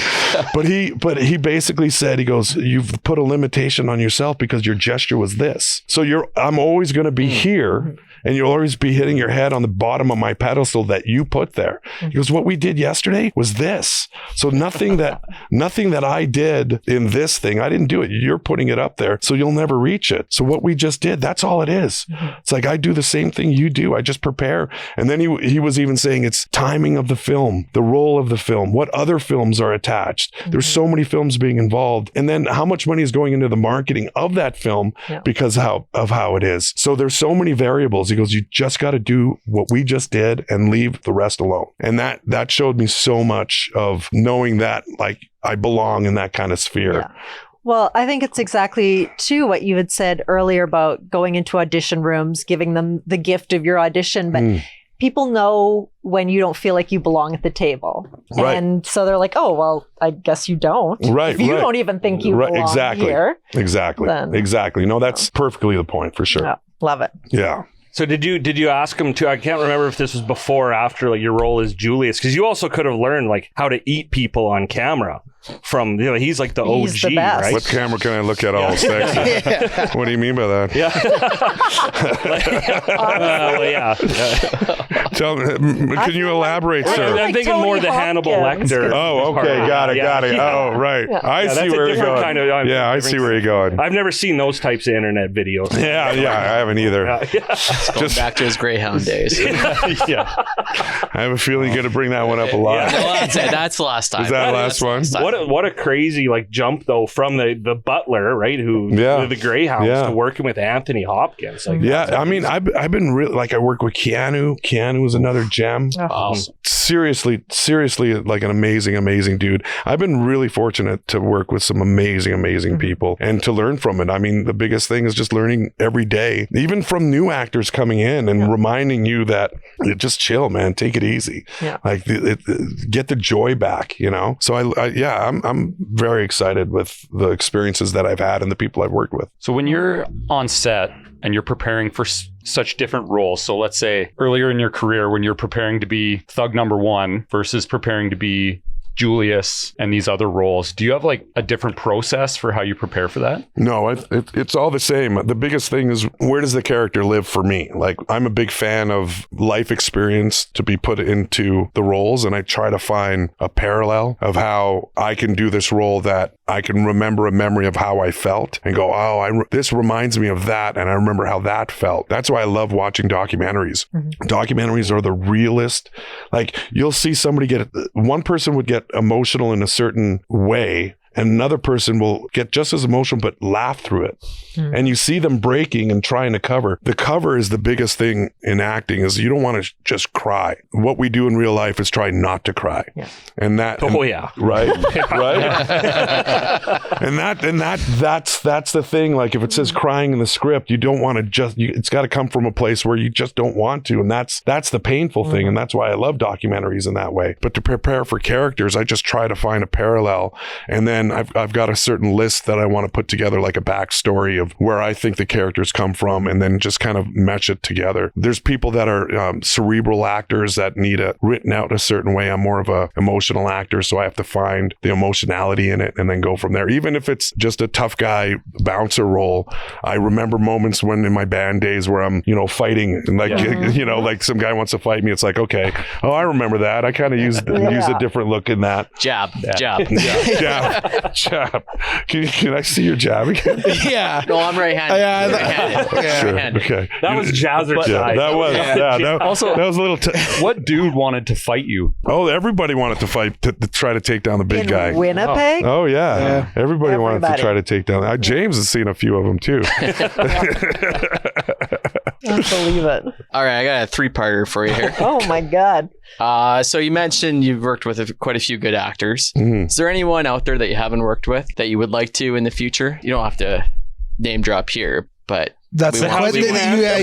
That's the question you asked. Yes. How's that? Yeah. Yes. Yeah. Okay, part 2. Yeah. Good question, Lund. Man, there's a lot. I mean, Pacino would have been great to work with. De Niro would have been great to work with. You would have been great to work with. Yeah, hey, man, if you want 200 hits on YouTube, you can be on the next Lund Employed. Yeah. But yeah, there's a lot. I mean, I worked with Tom Hardy. Yeah. And Tom Hardy, I think, is a great actor. He did this film based on a true character. It's not hitting me right now, but the Warrior. No, it was way before anybody knew him. It was I feel like he'd remember that movie. Lund. Yeah. No, but that's a great movie. That's a great movie. It's a great movie, but it was based on a true character. Fuck, I can't believe it's escaping me because it's one of my favorite movies. And he got like prison fit for it. And the first time that was the first time I saw him, and I was just like, who the hell is this guy? And this is before he broke it. And then I got cast in This Means War with him and Chris Pine, and I was just super stoked to kind of meet and work with him. And it was one of those like really, really lovely experiences. But that was like, me and my buddy Tomo were like, we watched the movie the first time, and I was like, fuck, that would be like, I wonder what he's like, because it looks like there's a lot of history in him the way he did that role. So that was one where I was really excited that I got to work with later on, and he's just as cool as you would think. Yeah. What's your second part, man? Well, okay. Have you done a boxing movie? And if not, do you want to do a boxing movie because of your background? Yeah. Well, I did there's a film that I starred and produced called Taming Tammany, and it was a recreation of the Taming of the Shrew. And it was an indie, which just kind of, but I came from a boxing background. I did a little bit of boxing in it. That was the first one. I did boxing. I was the boxing coordinator, and I boxed in the Battlestar Galactica for one of the episodes. Yeah. So that was super fun. I have never done a like right through like a warrior, which would be great. But if it's not something like that, I just finished a movie called 13th Round, and it was a phenomenal script. And the director asked me if I wanted to be a part of it, and I was like, I do, but I want to. And it was an indie, so I do, but I don't want to do any boxing in it. So I played the stepdad of the kid boxer because I never get those type of roles. So I got to be something that wasn't aggressive, and it was just really a loving stepdad role. So I've done a bunch of boxing movies, but I just haven't. I would have liked to have the Rocky training, then get into the fight. Yeah. That's the dream. I mean, Rocky's my favorite movie of all time. So yeah, that would have been the dream. But unless it's like, a 50-year-old comeback story, I don't think I'm going to be doing any. I mean, truly, that's all like a lot of those guys are doing. So. It is coming back. You just stay at it. Don't give up on your dream. Hey man, like the Rocky 6 was probably the second best Rocky movie. I loved Rocky 6. Yeah. The Rocky Balboa is unbelievable. And what was he, like 70 in that movie? Yeah, some 60-ish. Yeah, he built up the resume to be able to do that. Yeah. What's the third part? I want to bring it full circle. So now, when you're on the 15, size 15. Yeah, and my hotel is. Now, when you're on these movie sets, are you actually supplying Legend water while you're on the set? Because that's what we had heard a couple weeks ago. Yeah, to some of them, I brought it to. I just finished Percy Jackson, and the kids are just phenomenal in it. And I love the idea of getting a younger audience turned on to Legend, and so I decided to bring some flats down there. That's awesome. And everyone dug it. And then I did a film before we even launched. I did a film with Owen Wilson years ago called I Spy with Eddie Murphy. Me and heard of it. Yeah. Yeah. And me and Owen, it was like over 20 years ago. Me and Owen like went out a few times hitting the nightlife, and we got along really well. But again, sometimes it's one of those things where I don't know if he's going to remember me, man. It was 20 years ago. So London. That's really good. Wow, that's really good. Oh wow. That's awesome. Yeah, thank you. I'll send my resume. Yeah, I was going to say, your resume. Yeah. And he was shooting in town, and one of the hair and makeup people were on Van Helsing. And she goes, yeah, like Owen Wilson is driving around on his bike with a bottle glass of water because he doesn't like plastic. I'm like, oh my God, can you see if I can get in there, drop off some flats? And she goes, oh, I'll talk to him. And so she called me back. So he said, did he remember me? He goes, oh yeah, he remembered you. I'm like, no, sir, don't fuck with me. Did he remember you? No, he kind of said he did. So I was like, okay, I'm gonna drive down there, and he's probably even if I left the flat on in his trailer door, I would have been happy. And sure enough, he was like, Alex, hey. And so I got really excited. And this is before we launched. And he loved the water. And then he said, do you want to take some pictures? I was like, I'd fucking love to. So we posed with a couple. And then he was like, do you want to just do candid ones? I went, yeah, I prefer the candid ones. And so we were just talking about the water, and he's going to do the second season. We're going to bring him some more water. So yeah, we've been really fortunate with people really enjoying the water and bringing it to set and just kind of keeping it there and getting some cool images of people enjoying it. Yeah. Well, it's amazing. I was just talking to James. Like, you guys have only really been up and going for a year, and you've been doing so many amazing things already. We're really excited to be able to work with Legend Water. I know we're just a blip on the radar for them, but it's just so cool that this is coming out of Red Deer too, right? And having you here this weekend for the Alberta Food and Beverage Expo. And I have to comment because I've noticed you're big on the fan engagement. You know, you even interacted with us when we used a joke about Aaron's cans to kind of lure everyone in, but hey, man, Aaron's cans are no joke. No joke. But you seem to genuinely enjoy all of that fan interaction, because for a lot of actors, musicians, it's kind of part of the game. But for you, you can tell like it is just a big part of your life. I absolutely love it, because I remember what it was like for me when I was young, and you know, I saw some, like, for one of my moments. So Winnipeg Jets, right? Like, and Serge Savard was just... Yeah, so I was waiting for that from you. Yeah. Oh, sorry, go ahead. I'm out. Hey, made it pretty long. Yeah. You made it way longer than I thought you would. Yeah. But one of my biggest, like, hockey player kind of guys was Serge Savard, and he got traded from Montreal to Winnipeg, and I was like in awe. And I remember go down before the game and the warm-ups, and I'm watching him skate, and I'm just in that zone of like, oh my God, there he is. And then when you finish the warm-up, you go back to the dressing room. So I was hanging by the glass in that area, and I remember him walking, and I'm just staring at him, and he looked at me, gave me a little wink and a smile, and he went in. Now, I was like 12 years old. I still remember how much that affected me. Mm-hmm. So I'm fortunate enough to be in a position where I can give a little of that back to somebody. So I know what it feels like on the other side. So the fan engagement to me is it just makes me feel alive, because it's somebody that enjoys my work or the show that I've done, and they're excited to meet me, and I'm just as excited to meet them. So I get it. I get it too. Ted and I were walking on the track one day at the college, now Polytechnic, and a girl came up to us, like 20, and she goes, "Are you coworker Aaron and Ted from the podcast?" I'll never top that moment in my entire life. Isn't that great? Greatest thing that's ever happened. I don't know. Today was pretty fun. Yeah. Like, that's cool, right? It's cool. Yeah. So I get that. I mean, I'm sure there are times when it's overwhelming or inappropriate or all the things, but when you get genuine short moments with people who are just excited to meet you, it's cool. Yeah. One of the craziest moments, you're on point. One of my craziest, I was walking in Vancouver. It was like 11 o'clock at night, and I'm walking with a buddy of mine, and this big dude is walking, like, it was literally me and my buddy and this big dude. It was 11 o'clock at night. We're passing each other, and he's just grilling me, and he's looking at me, and I'm like, okay, am I going to scrap? Is this going to be a scrap moment? And he walks by, and he just fucking gives me this stare, and I'm literally ready to throw down, and we pass, and we get another like 5 feet each of us, and then I hear like, hey, and I turn around. Jabs are ready. Yeah. Jab. Jab. It's adorable. And he turns around, and now he's walking faster with a little bit more like intent. So I get into a boxing pose ready to go, and he comes up and he goes, "I fucking love you in Van Helsing." I'm like, oh my God, dude, I thought you were going to kick the shit out of me for a second there. But those are the moments like that are like half scary, but then you realize it's pretty cool. Yeah, I thought that 20-year-old girl was going to beat me up. You would have liked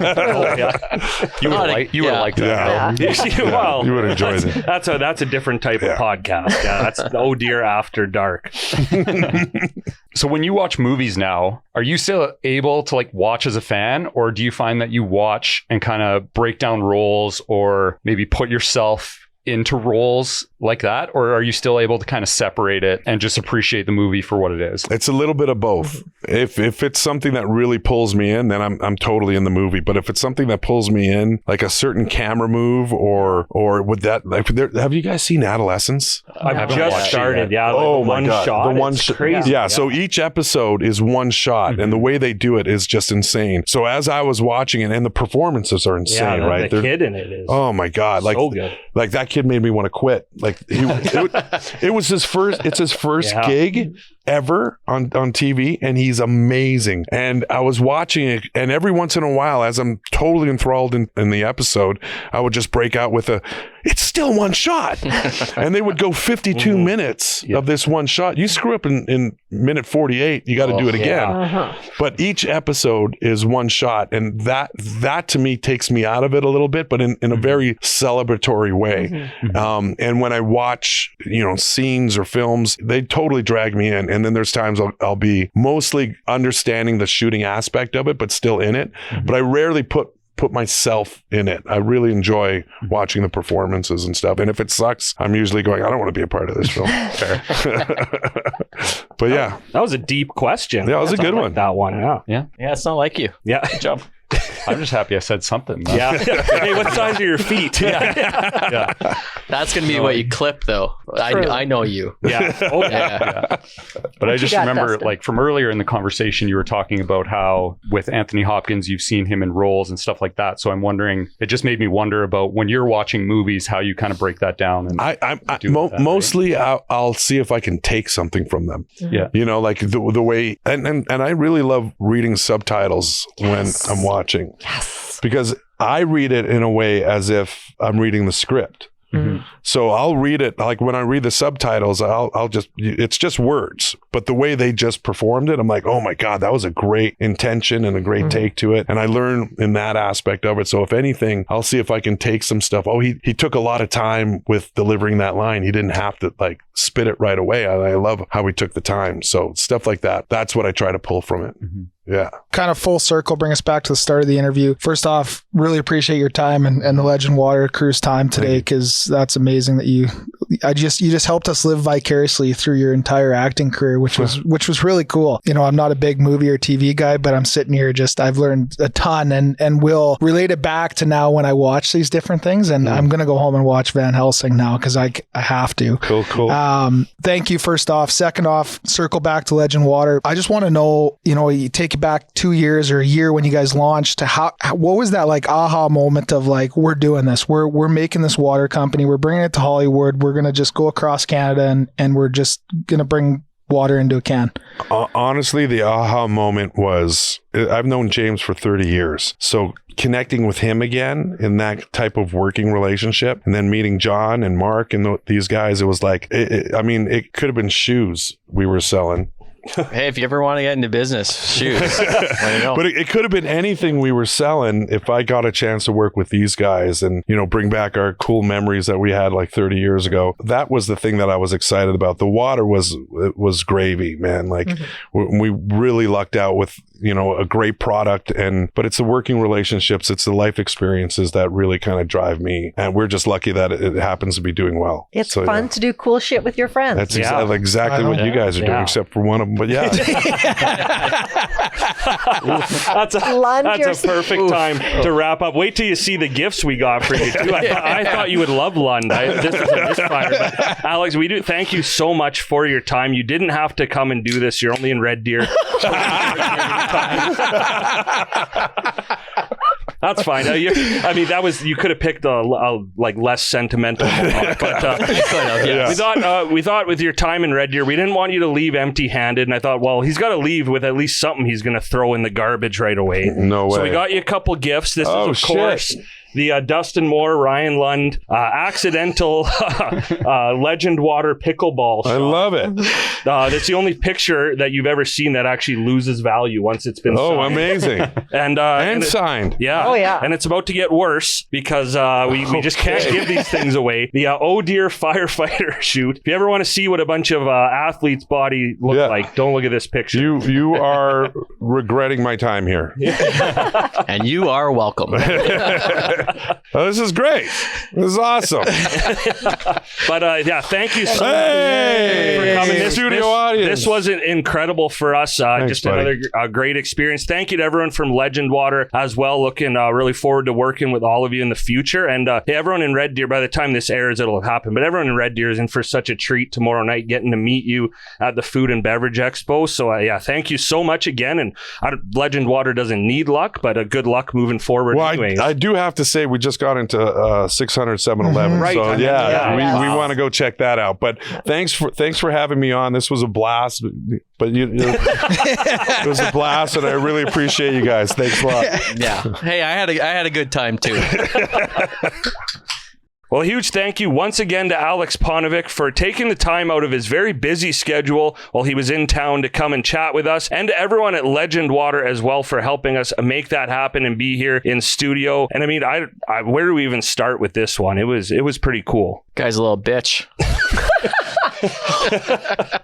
No, that was pretty cool. I mean, is that the first actor we've interviewed on Oh Dear? Yeah, other than you, basically. Yeah, but I got my acting chops after we started Oh Dear. Okay, yeah. He's been acting since I just said it, 94. Since Kevin was born. Whoa, I don't like that math. Pretty close. Yeah, so that was pretty neat. Yeah, I didn't realize he was in that many different projects and that many current projects. Mm-hmm. He's a big human being. No, he was great. He was super generous with his time. The whole team from Legend Water was wonderful. Yeah, it was a lot of fun. Kudos to Ted for setting that up. Well, hey, it was Legend Water that made it happen, but well, I think it was Aaron's cans that actually landed us that interview. Helped. Yeah. Didn't hurt. Yeah, kudos to you and the Legend Water crew. Not a big TV, not a big movie guy. I thought that was such a cool, unique thing that you set up. Perfect time for me to come back to the podcast.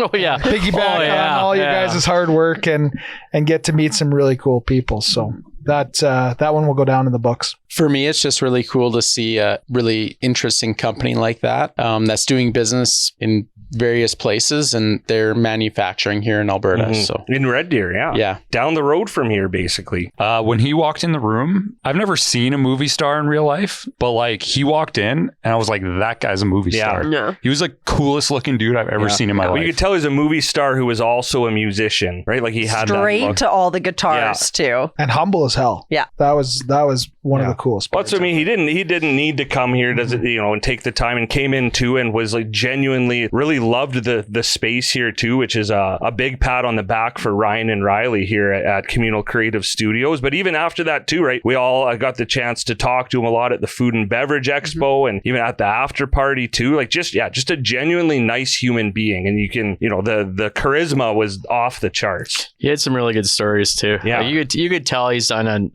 number of interviews, number of podcasts. He's just really comfortable sitting and chatting. Like he was here for like a couple hours that day. So yeah, we made them late for a meeting. Yeah. But it was cool too because he came in with the whole Legend Water crew. It just reminded me of like Entourage. Yeah. Right? Like, oh yeah, here's the actor and there's his entourage coming in and they'll watch the interview. So that's one of the first times we've had a live audience watch one of our interviews, which is pretty neat. And one of the first times somebody picked on Lund almost the entire interview too. That was 45 episodes of karma for all being a disruptor and that. But he even said, I told Lund right after, I'm like, man, that's a compliment because he obviously saw he picked up on your vibe right away. He had lots of good things to say about you after. Of course, conveniently not on the mic, but yeah, I'll take your word for it. Do I have permit? Can I speak? Is it my time with the mic? Yeah. Okay. Ted doesn't fall in love very easily. Oh, okay. Well, what Ted? But that was love at first sight. Oh, Ted was gushing about this guy for like a week before we actually met him, and then we met him. And usually Ted's the one getting DMs. Ted was the one like sliding into this guy's DMs, and he slid back. So sometimes it works. Yeah. It was all because of Aaron's can. Yeah, and then you guys had a date at the at the festival on Saturday. It was a budding romance. Well, I got to witness. No, I think no one's surprised that I can fall into a bromance pretty easy. I think it took Dustin and I like 2 days at Hockey Alberta, and then here we are today. But no, it was getting to talk to him the day before too. We did a radio interview, and you could even tell through the phone like what a genuinely nice guy. I heard a couple. I got to hear the Anthony Hopkins story already, but we were joking, of course, because he's just this big, tall, handsome man. And we're like, oh, Aaron's gonna fall in love, and no, it was Ted.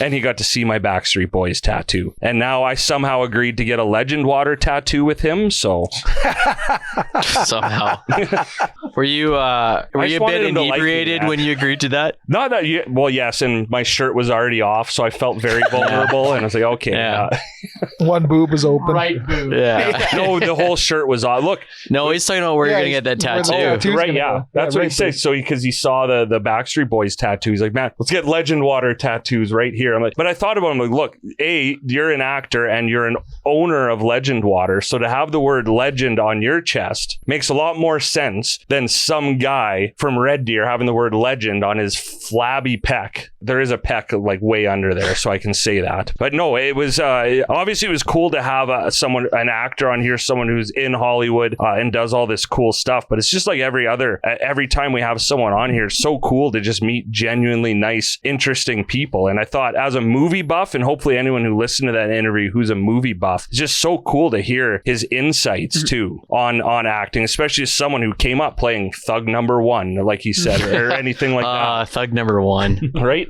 Or Roderick. Yeah, we both go back to that one. But for that, and just to hear his process, and he just loves what he does. So it was a very cool experience for us. And on top of that too, to partner with Legend Water now, we think they're just doing a lot of amazing things. James and John and everyone at Legend Water too, spend a lot of time talking to them at the expo. It's just great people. So yeah, we're pretty lucky for that one. And I got a free t-shirt out of it. That was like a lateral move. Because someone accidentally ruined Aaron's shirt with an exploding silver pen. Yeah, no, it was a total accident, but they gave me a free t-shirt, and then I looked like I was a Legend Water rep all night because I had my t-shirt and my Legend Water because I wasn't drinking at the food and beverage show, so it was great. That's a lot less of a commitment than a Legend Water tattoo. Truly. To represent the brand, yeah. Ted, did you know if you do get that Legend Water tattoo, you'll be the second member of this podcast to have a tattoo after a canned drink? Who else does? I'll let you guess. Do you?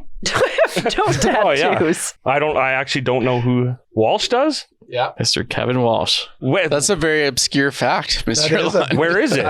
On my shoulder. I thought it was like a beaver or something. It is. Okay. When me and Dustin were 18, we were mowing lawns and we were like, let's go get tattoos. So where were you mowing? Whose lawn were you mowing? Each other's. We worked for Parkland Community Living. So they operate group homes throughout the city. So yeah, we mowed their lawns every week and rode around in our trucks and thought we were cool and decided to go get our tattoos. And I wanted something that was Canadian and hockey. And so there was this energy drink at the time. It was called Beaver Buzz. Okay, yeah. Okay, yeah. And so I have that beaver on my shoulder. And he's holding a hockey stick and he's wearing a Canada jersey. I knew I've seen that beaver before. Yeah. Not the first time I said that. How are they doing now, Kev? They're still going. Hey, no, we're still talking about Legend Water. Oh, yeah. Yeah. Well, let's circle back again. Yeah, great plug for Legend Water. Yeah. But again, thank you to Aleks Paunovic, Legend Water, for making that all happen. It was a ton of fun. Hopefully everyone listening enjoyed that interview as much as we did. It's a two-fister, coach. It's a two-fister. You guys need to find a better way to hold on to that. No way. It's good like that. Just put pressure on it when you want it. Yeah, I got distracted by some suggestive mic holding. So we're gonna say it one more time. Thank you, Aleks Paunovic and Legend Water, for partnering with us, making that happen. And make sure anywhere you see it, 7-Eleven, pick up some Legend Water. And hopefully you enjoyed that interview. Are you guys okay now? That was gold. Oh, man. I feel like me and Kev can be we can be one. But Aaron's over here on the side, just being gross. Let's get them a big T-shirt where it's got two. just two arms. Okay, that's perfect. Kevin 1 and Kevin 2. Only their outside arm will stick out. It'll be a year till all 7 of us are here again, probably. So we have a lot of time to make that happen. I just want everyone to know, like, Kevins are making a big comeback in the world. Why? Like, Why do you say that? Well, who's the head minion in all the Minion movies? Kevin. Yeah. Those are old things. Greatest Christmas movie ever. Oh, that's not a comeback, You're man. getting older. You're going back. You're going backwards.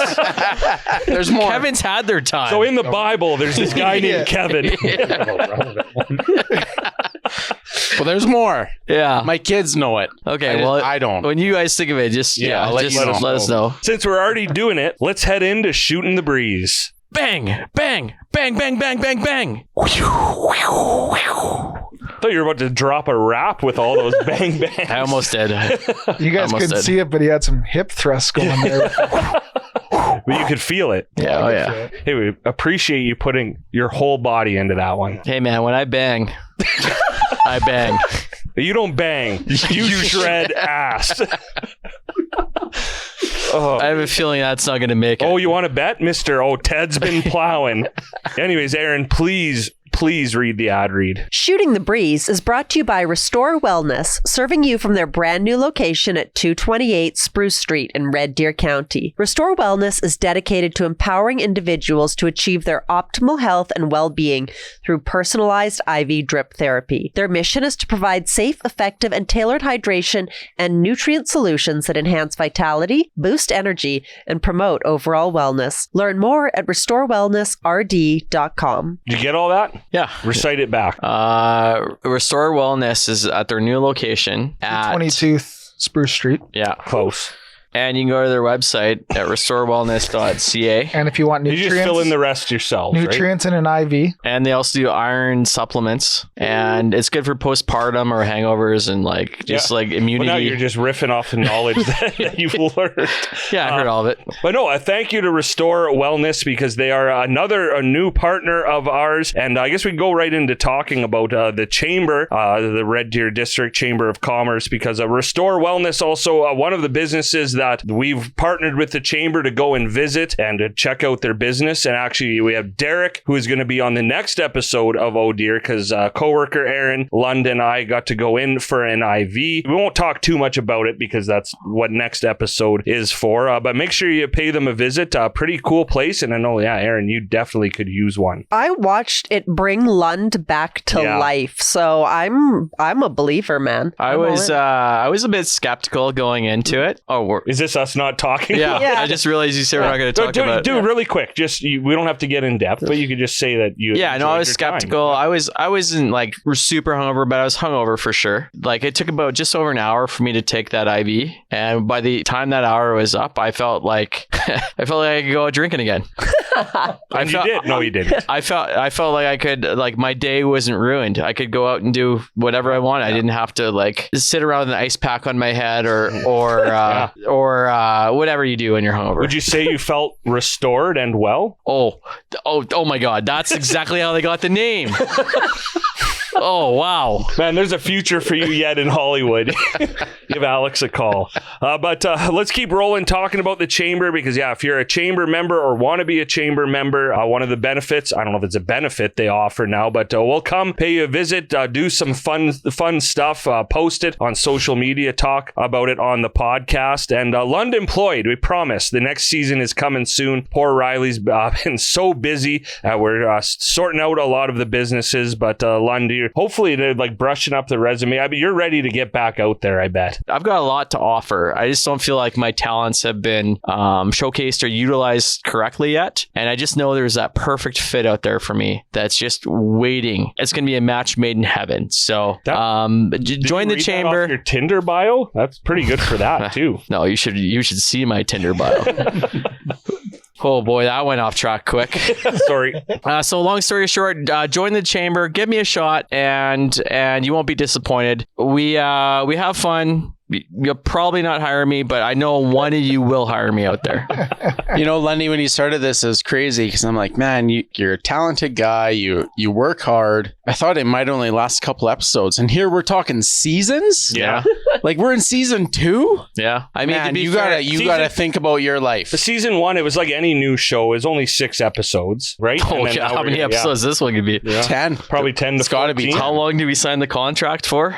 I should know that. Actually, it's like 10. It's probably 10. Netflix episodes are 10 for like seasons 2 and beyond now. I mean, YouTube, we can do what we want, but Yeah. All right, and this is the final reminder on the podcast because it's going to happen before our next episode. Wannabe at Bo's coming up quick Thursday, May 8th. Spice Girls tribute, always a great night. Not a lot of tickets left. Make sure you get them, and stay tuned to our social media as well because leading up to it, we're going to have a bunch more tickets to give away. Aaron, you had a big night out at the Expo that we're going to talk about in a second, and this is like your other one of the year. Truly.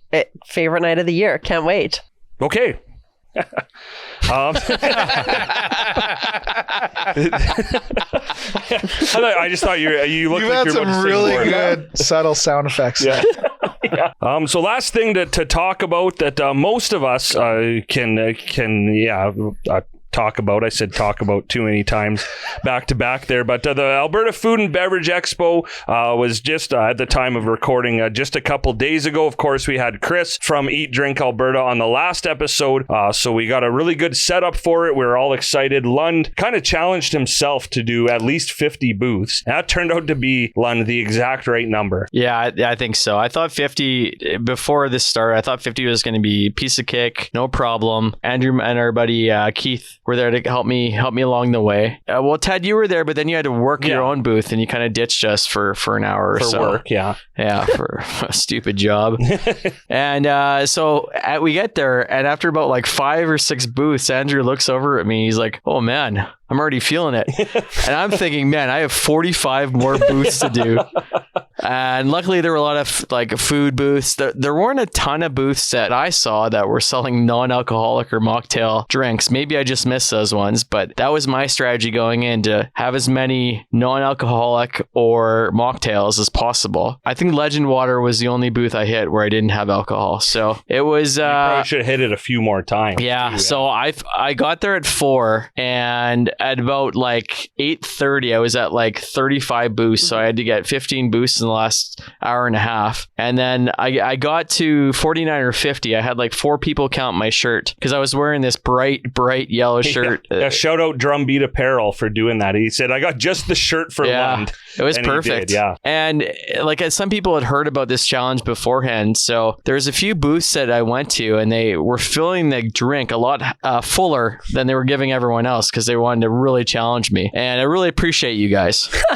But so long story short, at about like 9:40 or 9:45, I did booth number 50 or 51. We're not sure if I did 50 or 51, but I got it done. It was fun. Went to the after party at the Red Deer Resort and Casino for a few hours. They had a great setup there. For like 5 hours. Danced the night away. Chatted with some great people. Had a lot of fun. And man, I don't know if I can do more than 50 booths next year, but we'll see. We'll see how I'm feeling. 50 is a solid number. I might do it next year. It'd be nice if I wasn't alone next year doing 50 booths, but... Hey, well, at least going back to last episode, Andrew wasn't there for the interview, but when he heard about it, he said, and it's on the episode, yeah, I'll be your wingman. Yeah. And he was. Yeah, he was. Him and Keith were there with you like pretty much the whole time. I didn't think you were going to do it because every time I looked into the crowd was this bright yellow shirt, not anywhere near a booth, just talking to people, which is hard not to do. You get distracted. That's why I didn't think you could do it. There's just so many people there. You get distracted quite easily. There's what? And you were distracted. Like people wanted to come look at your shirt and talk to you. And yeah. There was also a few people that drew dicks on my shirt too. Which... I was at the end of the night. Who would do that? Yeah. I think you have to expect that. Yeah. It's amazing you only ended up with 2. Yeah. You know what? That's true. On his shirt. There was also talk of drawing one on his neck at one point. But I it was a Sharpie. We okay. I'm glad you kiboshed that. I stepped in. Yeah, that's my bodyguard. Stop that guy. Okay, good. That's my teammate. So overall, the night was a 10 out of 10. I love that event. That's Chris did a great job organizing it. All the vendors did a fantastic job. Some delicious meals, some delicious cocktails, some delicious beers. Kudos to everyone involved.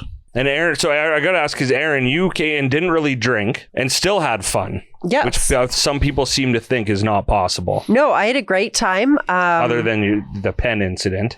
Honestly, added to the night. So I'm not mad about it. I had a lot of fun. I was there from like 5:30 till about 8:30, just because my parents, I know. I had a lot of FOMO leaving, but that's light work, Aaron. That's light work.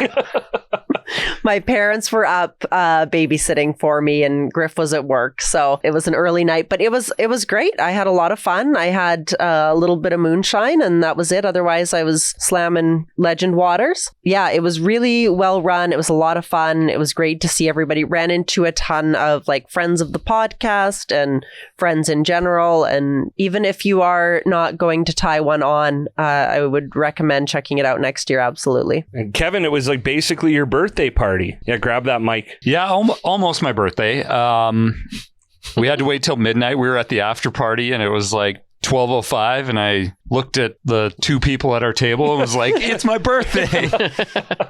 I was one of them. I wasn't listening. Yeah, that's okay. But then it was my birthday and then I went home. What a great night. Yeah. But the Food and Beverage Expo was great.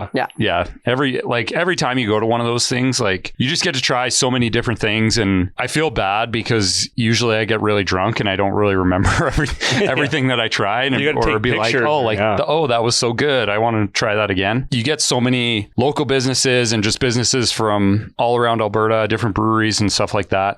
So it's great that they all come into one place and you can just sample so many different things between food and beers and whiskeys, cocktails, like so many different options. So it really sneaks up on you quick for sure, but it's always a fun night. And I gotta give props to Lund for not only doing the 50 booths or bus challenge, but the lead up on social media, him being there, like all the vendors, people that were there, people just really enjoyed it. I don't know if they were following you around, but they'd even come up to any of us and be like, how's he doing? So you kind of accidentally added a fun element to the night for a lot of people. And I know you talked to Chris already about this. I think they should just sell those shirts next year. I think they should too, but it is dangerous to kind of promote trying to hit that many booths when they're selling that much alcohol. Maybe just the list so you could check off where you're not like you're going to hit this many. The one thing I would change is I like on the sheet or on the shirt, it would be nice to like have like a ranking system, like how much I enjoyed that drink or the then you got to walk around with that all night and hurt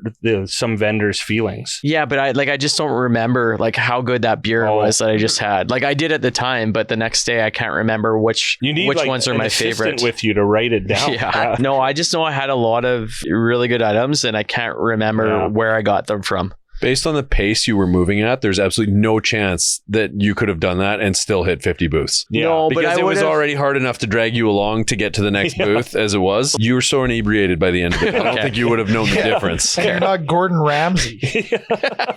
But no, it's a list for myself. You really enjoyed that brisket? Yes, I do. Yeah, because you brought that up about 17 times. Yeah, and you probably don't remember where it was from. Oh, it had some like really like. It was a catering company. It was like some sort of vegan catering company. Like vegan. Well, not served vegan. You brisket? Not vegan. Like okay, so we hit too many alcohol booths too soon. Yeah, is the long and short. You do need. And then I spilled someone there to document. And then I spilled half the brisket too on the floor, and then it was a little tough to eat. Yeah, I think I was very hungry, and I think it was with Kevin. I was actually mad because of my words were, "How the fuck am I supposed to eat this just standing here?" That was not a good food for bearded people. No, it wasn't. I had to go wash my face, but it was so good that I was less mad. But I was very unreasonably mad. Yeah, Sunterra had a heck of a booth again this year too.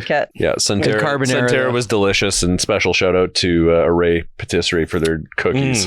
Those were top notch. I guess you missed the night when we had all the treats here. But Andrew went like wild for their like little cookie sandwiches. Oh yeah, they're like so cookie ice creams. I've never seen anybody so mad to show up at a booth because we went twice and they were out of those cookie sandwiches and like you guys went a second time. Yeah, and Andrew was ready to flip the table. Oh yeah, because But everyone finds that one like tasty treat at the expo that they love, and for me it was Aleks Paunovic. Yeah. I could tell how happy you were. Yeah, I was excited to say that Yeah. joke. I was. Yeah. So we'll wrap up Shooting the Breeze, though. Again, thank you to Chris and everyone.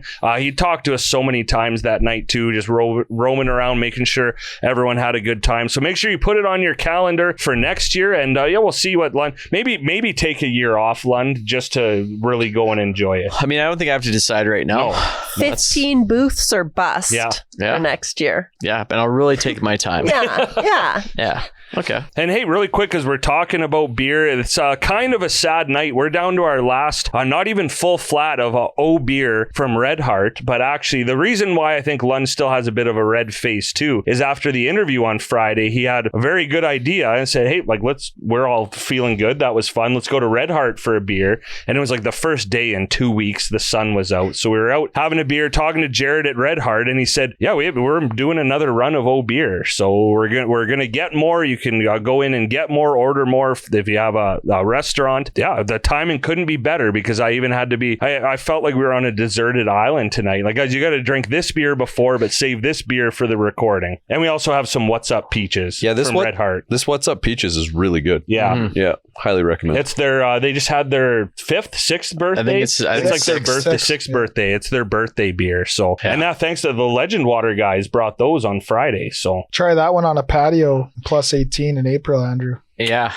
Delight. Yeah. Yeah, you could drink a lot of these. It would be love it, dangerous. yeah. Yeah. You should have been there. But yeah, it's good. They should sell sunscreen though on the like. That's not a bad idea. Yeah, because that patio is I was right cooking, in the It's sun. hot. Like, But if you're not sitting in the shade, you're screwed. But hey, it is patio season, and that was the other thing to mention. Red Heart has a nice patio. It has the picnic tables and also kind of the sunroom, which maybe we should have sat. And we were just too excited to be out in the sun. The first patio of the season is always the best. Yeah, and the sunburniest. Yeah, Actually, just for pasty time people like you. Yeah, every time Lund steps in the sun is the sunburniest moment of his life. You call it Red Face Brewery. So are your shirts so pink? Yeah, yeah. My face just bled into my shirt. This shirt was Not even white when wearing we a started. shirt. Yeah. You guys know how I feel about sunburns and making fun of me. It's just cool it. So again, a longer episode. We're going to keep things moving along with the Andrew Russell market update. Andrew, how's the housing market? No, it's pretty good, Ted. All right. This Andrew Russell Market Minute was brought to you by Andrew Russell and Associates at Remax Real Estate, the trusted experts for all things real estate in Central Alberta. Skip the sales pitch and get real advice from real people who offer real results. Visit their website at andrewrussell.ca. Had to make sure you still get your plug. Yeah. You've done some unreal market minutes, but that was my favorite. Yeah. I understood that one. Yeah. I followed along the whole time. It's gonna rain.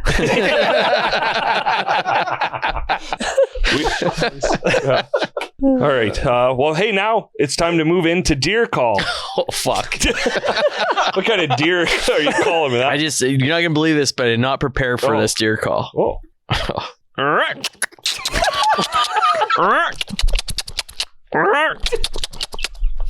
It's like a bit of Bugs Bunny. You're not calling a dog to the fence. Hey. Have you ever called the deer, buddy? Like, I don't know. I don't think they click, bud. That was like a chipmunk. Yeah. No, what do you think? Well, I What do you think deer eat? Yeah. No, I didn't say it. I didn't finish it.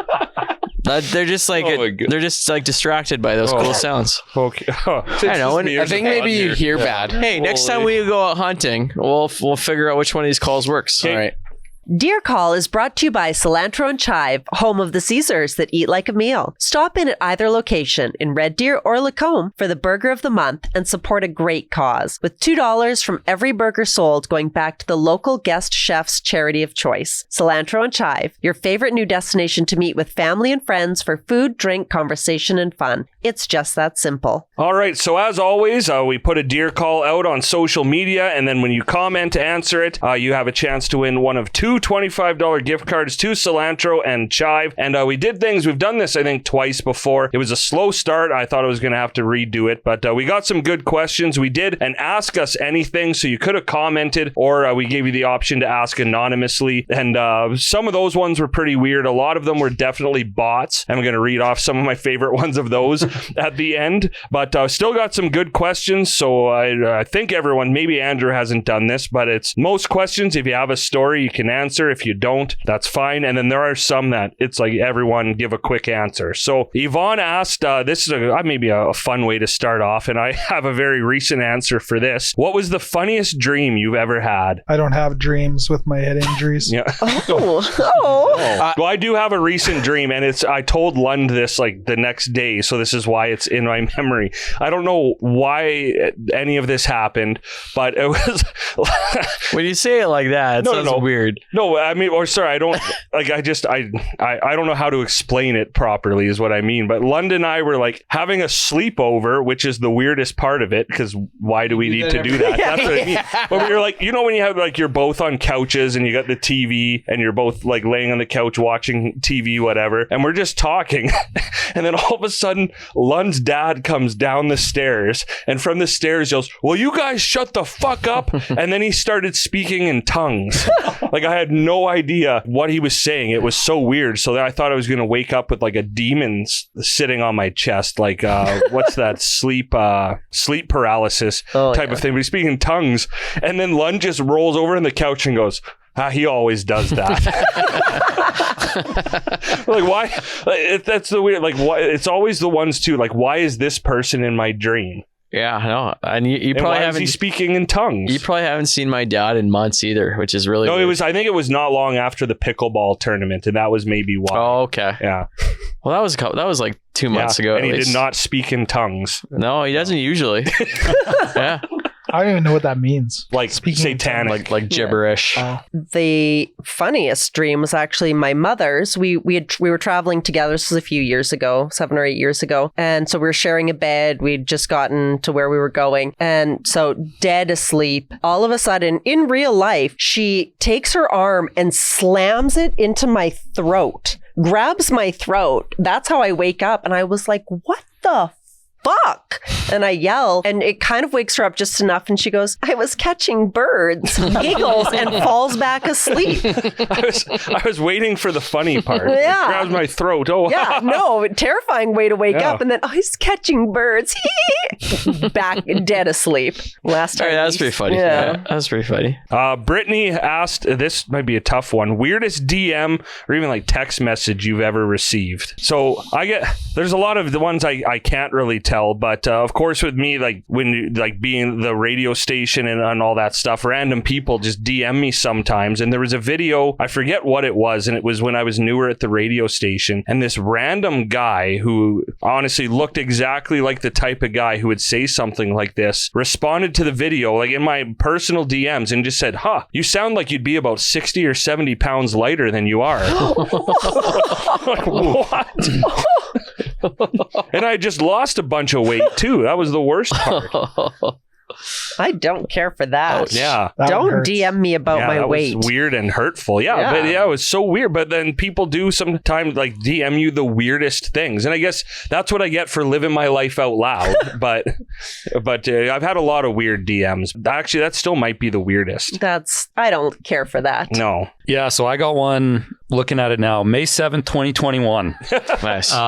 So at least by this point, Facebook came out with like requests. So like if you're not friends with a person, it goes to your requests instead of just coming straight to your inbox. So I don't think I check my requests very often, but I go in one day, I see this request from some girl I've never met in my life, and I open it up, and the first line is, "So I'm not mad, just disappointed." Classic. And I'm like, oh, okay, what is this going to be about? So yeah, like what have I done? Get in line, pal. Yeah. So basically, here's what it says. It's, "So I'm not mad, just disappointed. I feel like you could have handled that way better and had some respect. So I hope you have a fantastic time, but I'm looking forward to never talking to you again." Oh my God. What did you do? I don't know what this guy did, but he is in trouble. Yeah. Oh, but Kevin's are making a comeback. Yeah. And then And then 6 minutes later, oh my God, I'm so sorry. 100% wrong last name. I'm so sorry. Please ignore these messages. I have 100% never met you before in my life. I'm so sorry. Oh my God, that's awesome. Wow. I was in trouble for 6 6 minutes. I was just on pins and needles wondering What was I had worse, done. those 6 minutes or the 6 minutes where you didn't know what was going on at the Bulldogs game? Honestly, when my DM was, that was a That's very stressful. nerve-wracking. Yeah. Oh. Did you DM her back? No. No, I still have it in my phone, obviously. But You should respond right now. I should. Just send the heart on the second message. Yeah. Yeah. Be like, hey, thinking about you. Yeah. No, on May 7th. Hope you're Oh, well. yeah, on the Before your anniversary. You up? Yeah. Well, that's good. Andrew, you don't like. I wouldn't have to say anything specific. Just being like a real turn. So, do you get any weird like random DMs or people that just looking for unsolicited or like free advice and like weird stuff like that, or are they pretty respectful? I don't know that I'd say people are respectful. I think I'm pretty good at ignoring a lot of that stuff. There's haters everywhere, and obviously my profession is not the most beloved, and fair enough. Like, so none of it's unwarranted. Like, obviously we don't operate that way. So I don't think I've had many. I think I've had maybe a couple of ones that have come in. But you know, the funny thing is, like, you can post anything, you can post listings or whatever, and like some of the comments that people make, it's just like you're sitting there going, "Is your life so boring that you need to like have an opinion Yes. about every house we post or how everything's probably mostly overpriced Facebook, right? or generally it's Facebook." And so we I don't do like as much this on house. Facebook. Yeah.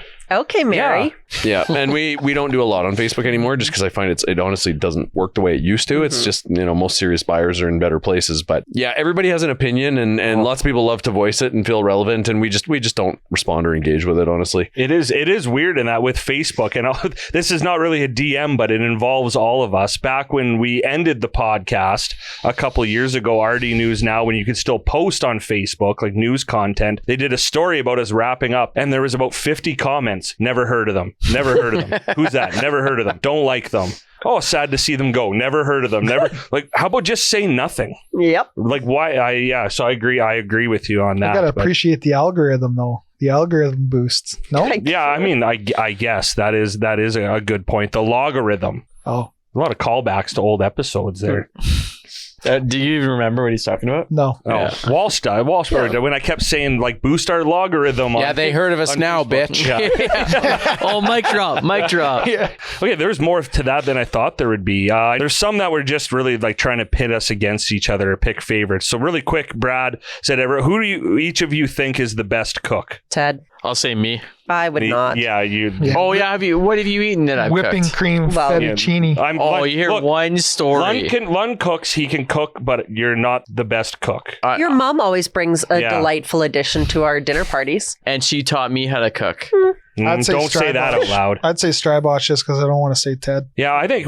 Kevin Yeah, is you always. always bring a decent Yeah. offering. I mean, it's a lot of mac and cheese though, Kev. Well, You've got range. Yeah. I've got range. It's just that We like you that. guys always do the meat because you have the smoker. So I'm always like the side guy. And the mac and cheese is just a hit. side chick. Yeah. Give me a chance. You want to do some I'm meat? a peacock. Kevin's need to make I'm a a peacock. comeback. You gotta let me fly. Yeah. You want to do the meat next time? There's some meat next time. We'll take this offline. I guess we got to have a cook-off it's or a just- bake-off to settle it. Yeah, we can. There's no way you can argue it. And You Lund have to will have a lose. contest. Pierogi off. Yeah, that. I'll might win that. I'll Yeah. win that. Yeah, that's why you said it. Yeah. Can we by proxy? Can we pick Erin because her husband is a great Griff's the cook? best. I did think about that Yeah. because Yeah. he would be the best, like, adjacent to the group cook. Yeah. For sure. He is very good. And I know it's not Dustin. Dustin's a dishes guy. I'm a big time There's a role dishes for guy. everybody. Yeah. What do you mean dishes? If you cook, you don't clean. Do the dishes. That's the rule. I don't. If you don't cook, subscribe you to clean that. the dishes. Yeah, I'm not a good cook. I don't put whipped cream in my fettuccine. Oh, neither do I. I wasn't even given the opportunity. Someone He cried. wasn't given the Someone opportunity. cried about it before I could even I experiment. saved you. Anyways, Christine said, this is actually a good one. What is something you've done that you think everyone should try? I'll just really quickly say skydiving because it was a crazy experience. Goes by quick, but it's pretty good. Mine's a little more general, but I think it's travel. I don't care if it's traveling up to Edmonton. I don't care if it's road trips. Get out of your city, get out of your town, get out of your province, get out of your country, travel and do it with an open mind and with people that you love. And I think that is so important to just experience the world in whatever capacity you can do that. I don't know how to follow that, but win a Beersby tournament at Gull Lake. Oh. So you just wanted to throw a brag in there. Yeah. That's fine. Yeah, I did. Short and sweet. I think everyone should try just like one time throwing whipping cream in some upgrades. Just give it a shot. No, whipping cream, yes. Whipped cream, no. Yeah. You still don't know the difference. Either way. Oh, but guys, I'm the best cook. Mine would be cold tubbing or cryo spa. Yeah. Kevin, is it running a marathon? Actually, no. That was like the most physical pain I've ever been in my life. No one should try that. Until you eat Lund's whipped cream. Well, Alfredo. that's true. Oh man, I don't know. People should do whatever they want. But the coolest thing that I ever did was heli ski. But if you're not into skiing, then I don't recommend you heli ski. But if you're into skiing, heli skiing is friggin' incredible. Ro said, "What's the best piece of life advice you've ever gotten?" From the story Peter Pan, when they go to Neverland, never grow up, baby. That tracks. And you took that advice.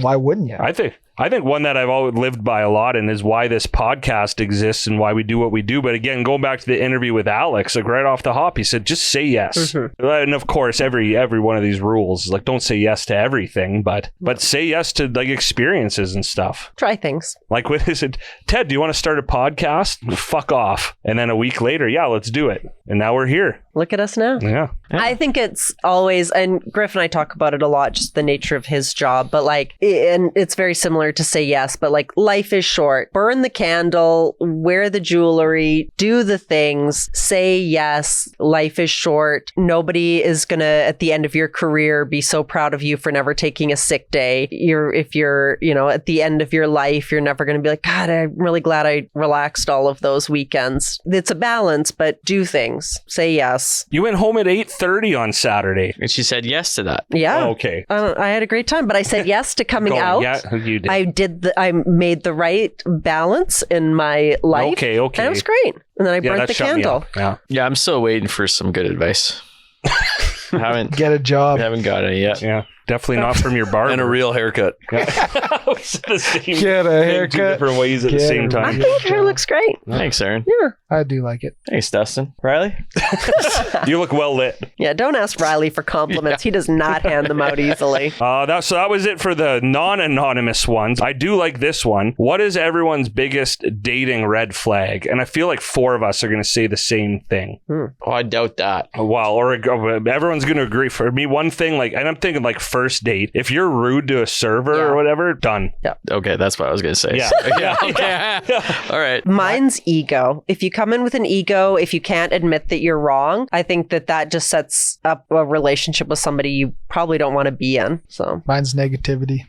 Can't handle it. Okay, Andrew's going for a quick pee. Just so everyone knows we're going to keep going. Oh, big red flag, small bladder. Yeah. Get this guy out of here. I didn't think you were going to say bladder, but... Mine is like someone who doesn't take care of themselves. Did I steal yours? No, but you'll never date me. No, I do agree with you. Though. Yeah. I'm trying to find the words to explain it now, but if you don't take care of yourself, that's a sign of not loving yourself. If you can't love yourself, how are you going to love someone else? Yeah. Right? Deep.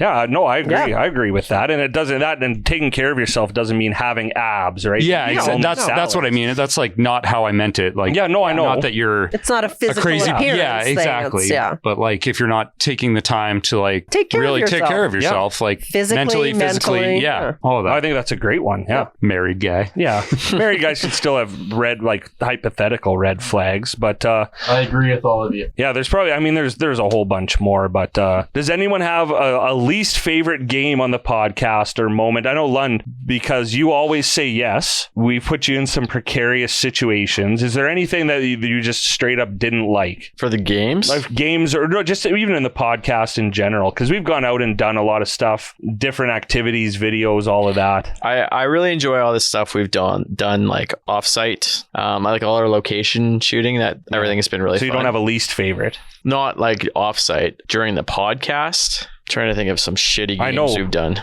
Kevin Walsh, jump in right now with your least favorite game / moment. Well, Gabs. Oh, that Kevin. No, Walsh. I know what Walsh's is. Yeah, just that chip. Yeah. Fucking chip. Oh, I want to Yeah, that do was that a That's again. a moment. That That was wasn't a a game. mistake. That was a death sentence. Someone did. Yeah, we've talked about this before. Someone's died from that. Yeah. Yeah. And now I'm doing shots of hot sauce Yeah, every week for that's not good for you. Instagram. No, it's no. It's for the gram. Yeah. But yeah, Kevin, It's for the DM slides. the athlete, and Mad Gabs is for sure. Yeah. I knew Yeah, I mean, Yeah. yeah, you I had don't a need tough to go. really explain that one. Actually, yeah, waxing my I'm chest. just really bad That at was it. also probably one of the Oh yeah. more Yeah. forgetful things I've done. That was a podcast game. Well, it was the It was a punishment game. for Yeah. something. Like I said, game was pretty specific, so I was Yeah. good with. Yeah. Do you have one? No, I just, I like to put myself in winning situations, and any type of movie, Netflix or nonsense, Prime or Pretend, Those are my favorite. Disney or Doubtful or whatever the hell else. Ooh, yes. Probably a future There thing. we go. Just wasn't good at them, so I didn't like them. I actually feel the same way about any game that I have to participate Yeah, you had in. a rough go with the flick. Ugh. Yeah. All right. Oh, this is one. Okay, get ready to burn some bridges here. Who do each of you think is the funniest person on the podcast? That's such Which a is that's such a subjective. Like that's Yeah. such a. Well, it's subjective because Yeah, it's who do Lund. you think? It's Lund. I'll say I think whose batting average is the best. Yeah, I was gonna say that same You answer. gonna say Strabo? Yeah, I'll say Yeah. Strybush. Oh, wow. Actually, yes. Doesn't talk a lot, but what Yeah. like he's probably Yeah. batting over 500 here. And that's what I mean. Funny's subjective is that Yeah. he waits for his pitch. Yeah, he might talk like once an episode. Yeah. But it's always Bring the heat. Yeah. I like that answer, but I'm also going to say Aaron. Aaron brings a lot of laughs to the podcast. Aaron brings might not be in the podcast a lot of the time. Oh yeah, we cut all our shit. yeah. But if it's just moments or something she says, you bring a lot of laughs to Thanks, the crew. Dustin. So It's a different type of humor. yeah. Yeah. That's what I mean. Very bad. sexual. It's bad. Yeah. Yes, truly.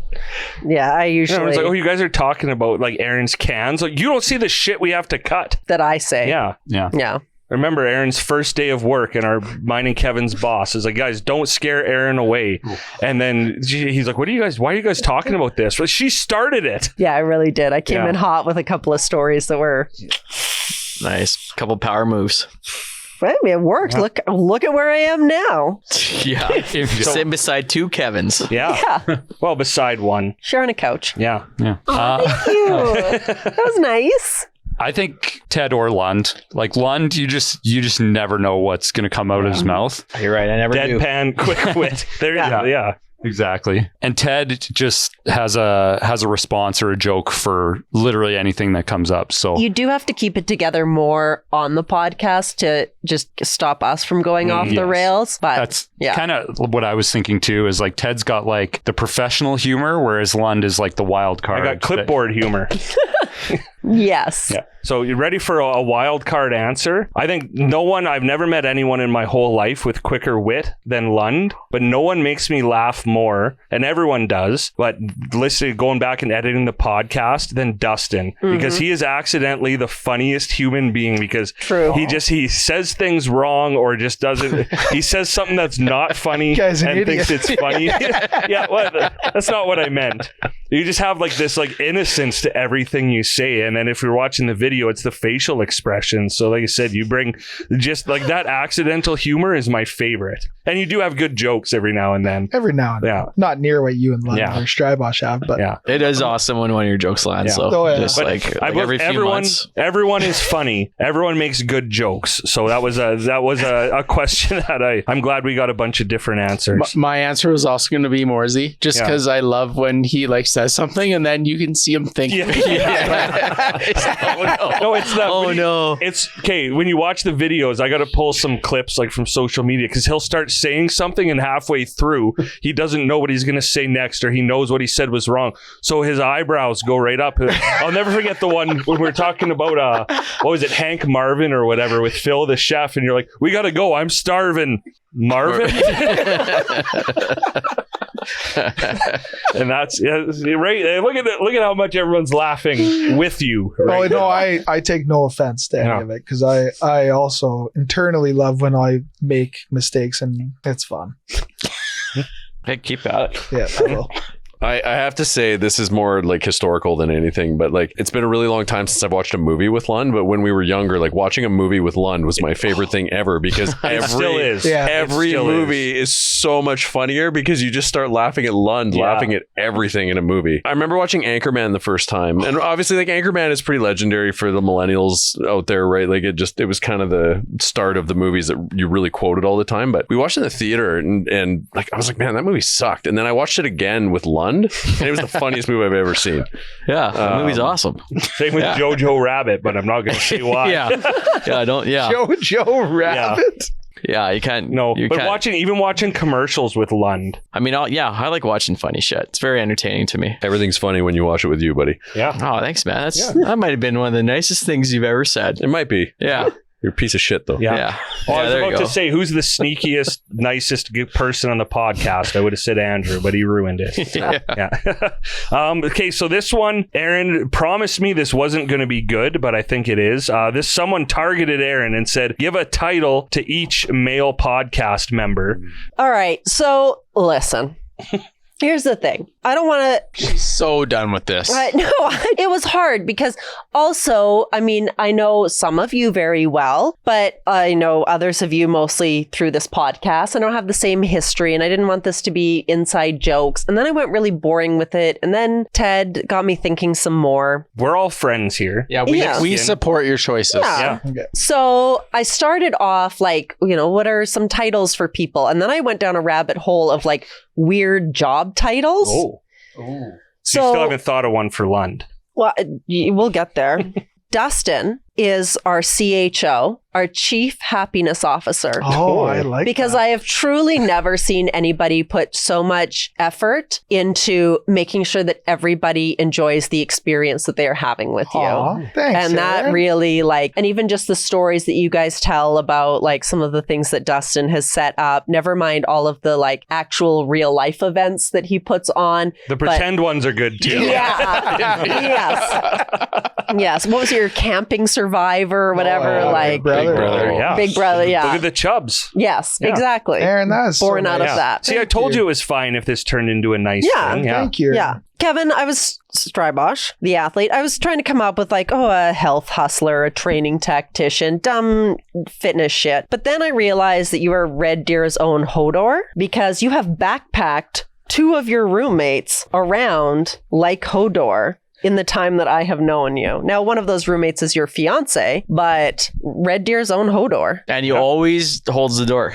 Always holds the door. Very polite as well. Yeah, I have done that. You have. You have. Yeah. Both health I remember crises. you called me that the first time I carried my roommate around. So then when it happened the second time, Red Deer's own Hodor. that just solidified it. Yeah. Yeah. It's a title well earned. Lund, I had you down as our vibe manager Wow. because I think that like Lund sets the vibe a lot, but also you have the best mom. Now, I haven't met anybody else's mom, but Okay. Kelly's you pretty sweet. Yeah. absolutely Kelly's a have- beauty. like, yeah, she is a fucking beauty. I Well, love your she's mom. gonna love you. Actually, she already does love you. Actually. Yeah. Yeah. So he's really like the assistant to the vibe manager. Truly. And that's where he learned everything Yeah. he knows. Or Not so much the cooking. or assistant vibe manager. Yeah. Right.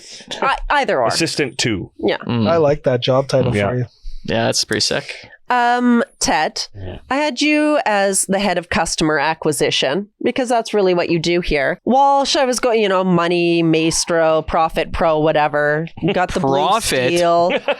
But then I realized that, especially for me, Walsh is really our onion. There's so many layers because on the surface, like super buttoned up, family man, wow. professional, and that's all very true. But like you see him at different events, Yeah. you see him after a few drinks, like there's layers, there's depths there. There's Yeah, you pour some tequila on them. The layers start to peel to just away. Is that peel how away. you peel an onion? Yeah. Just pour tequila. Best cook, Best Ryan cook right Lund. there. Yeah. You're also our onion because you stink. Honestly, not wrong.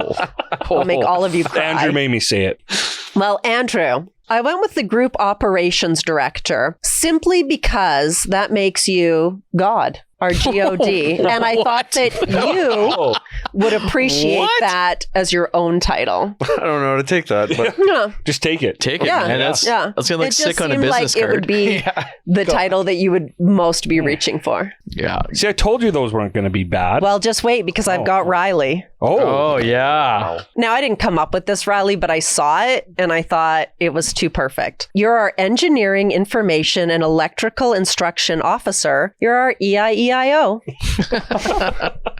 You're welcome. I thought you were gonna say he's the lighting expert. Also He is. that, but I just preferred the EIEIO. Yeah, that's pretty cool. Yeah. Dustin, you got a title for Erin? I do. She's Yeah. our balance beam. I can see your eyebrows. She she always knows which side to jump on to make things funnier or make things bring us back down to real. Balance beam, you're supposed to stay. Sorry, teeter totter. Teeter-totter. Teeter-totter. Okay. I like that. I was thinking of our Yeah. teeter totter Yeah. lady, not balance beam. Pardon me. Wow. Pardon my English that I screwed up, like you guys have talked about. But I like she's our that. teeter totter. Thank you. Dustin got hit in the head by a teeter-totter. He was on the wrong side. That's wow. That was That was good. See, that was Can't saw thoughtful. my eyebrows go. Yeah, I'm like, Dustin, I think has something. Something's Yeah. good. Only because the lighting's right. Good Yeah. job, Riley. This is the first time Otherwise I've ever seen your eyebrows. Yeah, you can't see him otherwise. EIEIO. All right, this last question was for Lund, and this is maybe something. Maybe this will evolve into more of an ongoing thing of you giving life advice. Lund, what is the most important part of a good relationship? that's deep. I guess you got to find someone that you can laugh with, that you can spend quality time with, but that could also give you space. Somebody that you can trust, somebody that you can gossip with, somebody that you can trust enough to not ruin what's going to happen in the next show of your favorite TV series. Did you just describe me? Yeah, I'm literally thinking that. Yes. Yes.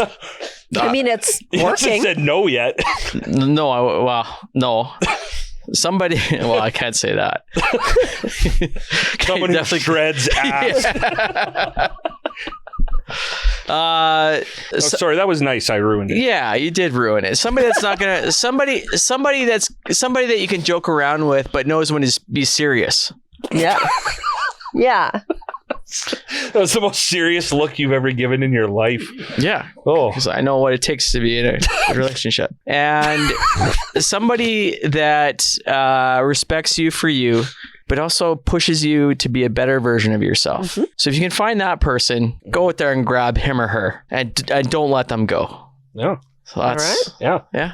I would thought we were That's looking pretty for like good. one most important part, but you named. You Oh, I hit a thought you lot. wanted like the whole. No, the no, whole that was kit and good. caboodle. That's a good way to end on the Ask Us Anything. Like I said, when it was anything, we went all over the place. Like I said, we had some bots answer the anonymous thing. We just got things like, you never notice me IRL. Oh, honestly, real Ted, life. that's actually probably just a message Yeah, for was you. that a DM? These are Yeah. not, no, because this is on the podcast one.